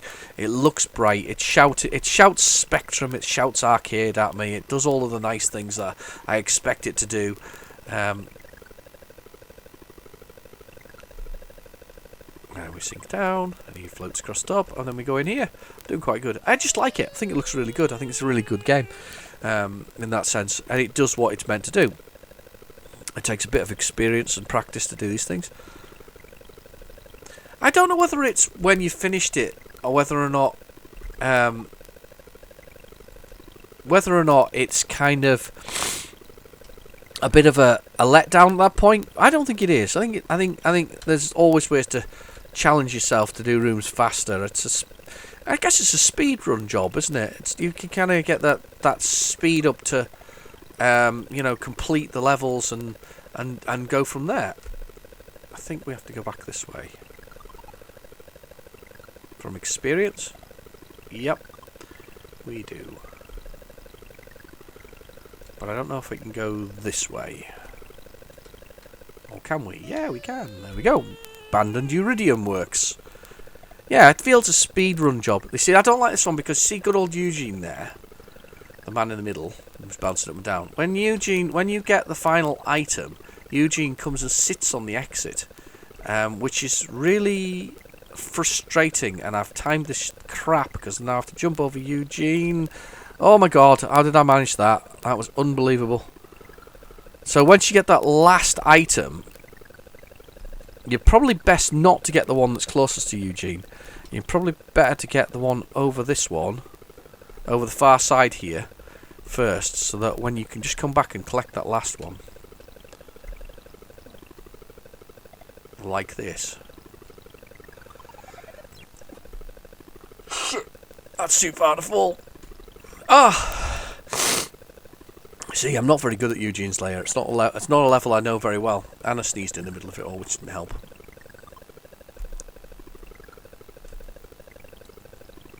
Oh, I can't go back.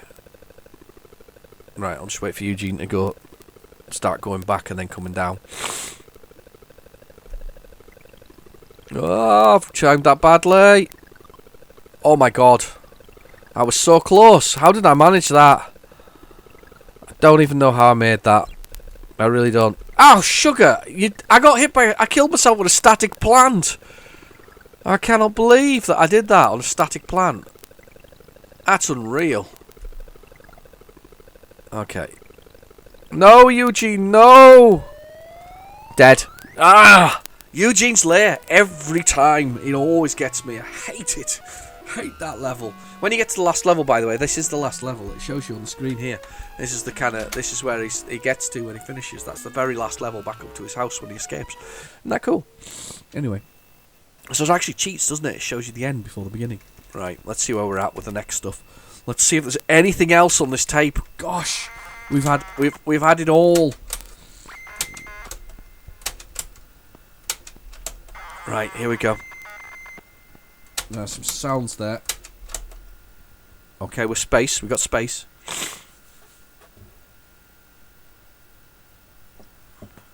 Right, we're going for it.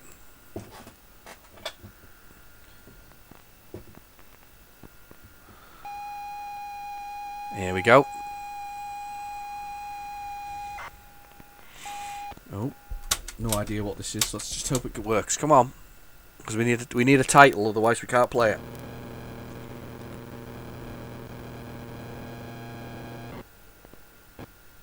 Now that was making funny noises now. I'll take back in. Okay, go for it.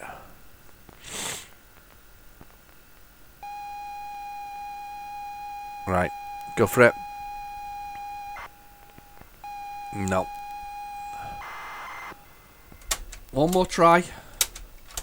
We'll see what that is. If not, we're fast forwarding through it.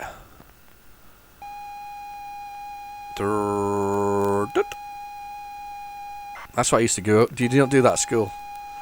Draw, run, flash, fast, whatever. That's not working, is it? Well, I don't know. It's doing something. Let's just let it run.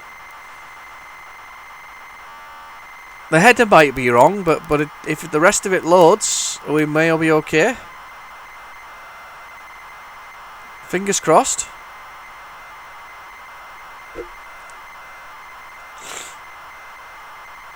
Yep.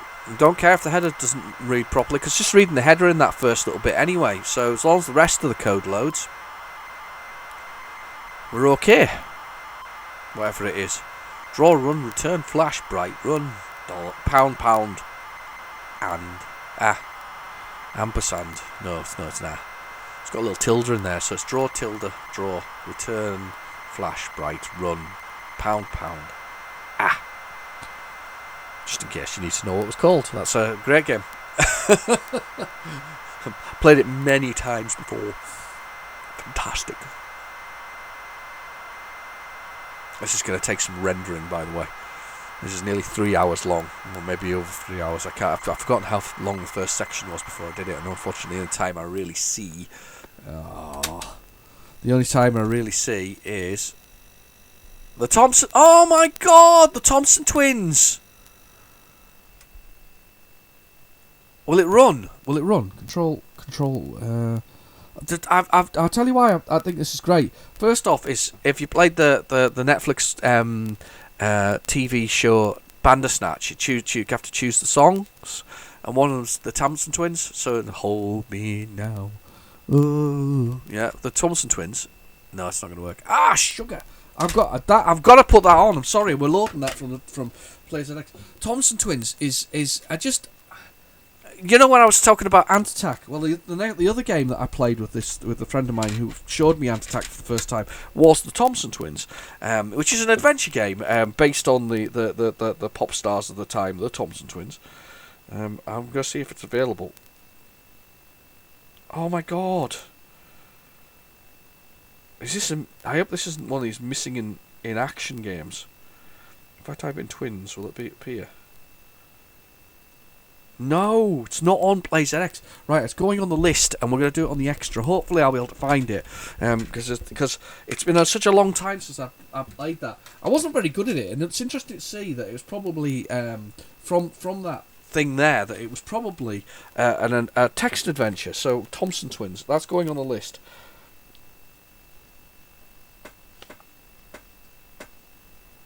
I tell you what, this list of games that I'm going to be playing afterwards on this extra is going to be a good half an hour's worth at least. So you're getting your money's worth here, definitely. Not that anybody's actually paying for this. Okay. Right. No, Thompson Twins. Oh, I've forgotten all about that. Well, I hadn't. I remembered the thing to do with the. Oh, don't do this. I'm going to give this tape a quick clean.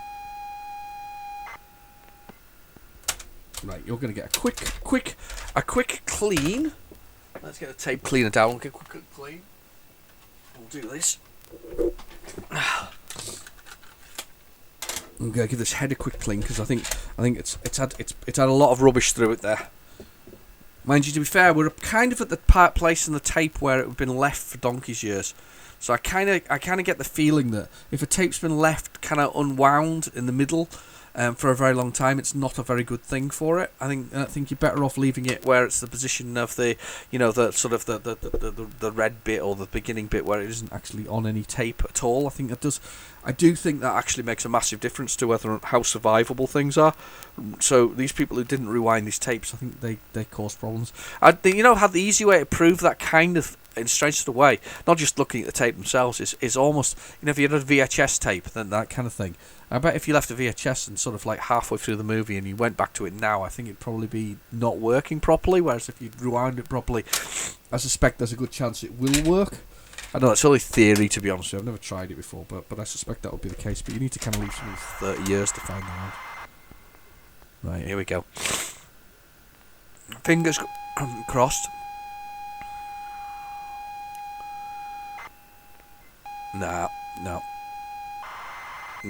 we're not going to do it. Right, okay, that's fair enough. That's fine. On we go.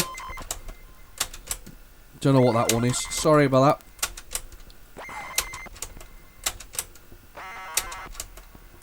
I've got to find a whole bunch of radio station stuff next as well at the end of all this, don't I? Let's see what we've got. Right, we've got a blank.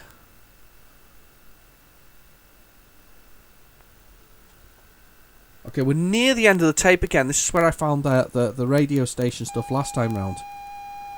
Okay, not before we've got a last program here. Ghostbusters? Maybe.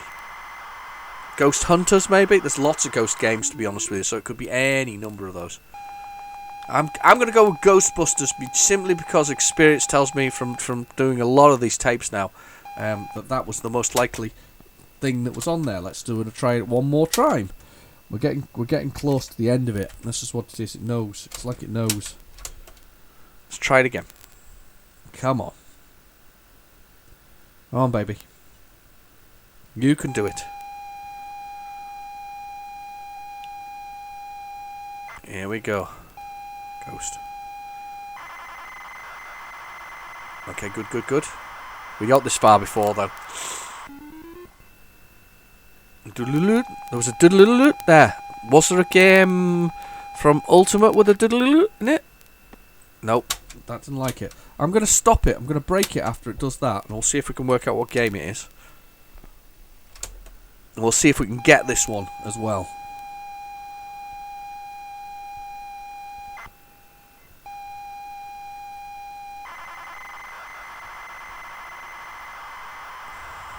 Right, we're going to break after this. This is how we used to put progs in back in the day. You used to break them. If you can break... Can I break it? No, couldn't break it there. Most likely... Oh, something flashes up on the screen there and I just can't tell what it is. And I couldn't get to break there. Do you know what I need to do? I need to load Ghost, don't I? That's what I need to do. Let's try this. Let's try this. And we've done new already. It's already done new on us. Load. No, break. What we want to do is just load Ghost. Load.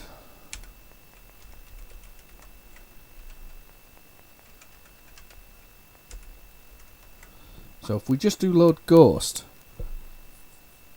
hopefully I can load just the beginning bit without anything else. There we go. It should just load this bit, hopefully without running it.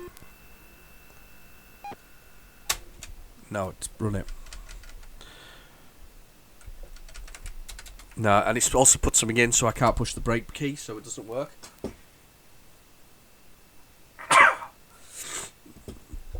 Another sneeze. Sorry about that. Right, okay. And then it's just going to fail. And there's a bit here where it flashes up on the screen just really quickly. There's something there.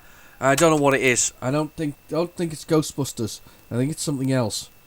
I'm trying to think of another ghost something or other that might possibly be on there from about 84. No idea. I'm just going to have to go on, I'm afraid.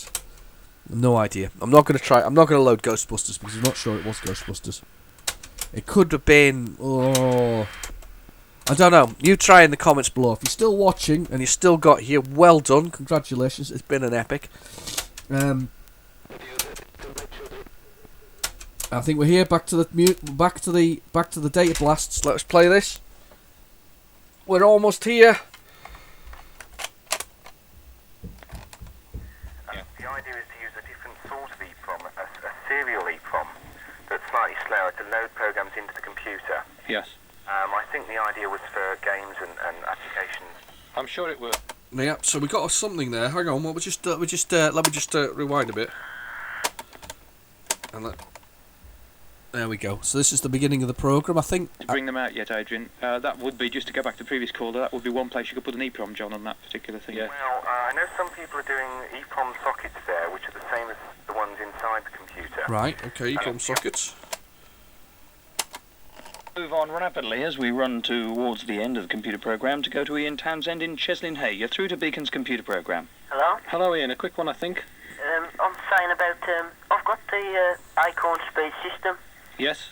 and it's got the ROM sockets ready for your ROMs, but I don't recommend it because it's very hard to program your own words. Is it? All right. They're talking about EEPROMs there. So we're running very close to time. Thanks very much for phoning in and letting us know. Anyhow, it's £55. That's very important, and it is difficult, Chris. Yeah, one final thing on sound and speech synthesis. that's sound and speech synthesis. It's got a... I will break this down like I said I was going to. I've got the Acorn... Oh, it's Acorn. I told you I'd heard something about Acorn earlier. The ones inside the computer. I'm just going to rewind that a little bit and just That would be one place you get that to the right point so I can make a recording of it. There we go. bring them out yet, Adrian? spot on. I have got that. What I'll do, as I'll record the 2 sections that we found within the whole thing, so we've got those there, so you can listen to those. So I'll record that first section, including the Spectrum sounds. If you want to load those programs yourself, you can probably do it from my screenshots. To be honest with you, if you just look at my screenshots of the programs, you can see the tests that they did. And it was, as I say, I was fully confused about what they were actually attempting to do there, but it was testing the speed of the basic programs, which was really quite interesting. And then there's this bit about the prompts here. I don't know what else is on there, but in that sense of what they're saying. So, but we're not gonna. Well, it's for you to enjoy. So we'll find out what's on there later. Anyway, I've been your host, Real Genetic Demon. Thank you for watching. Please feel free to like and subscribe. Please share and let a few people know, because it's fun, and it's an hour, 3 hours out of your life for just for nostalgic fun. Anyway, I'll catch you soon. Bye bye.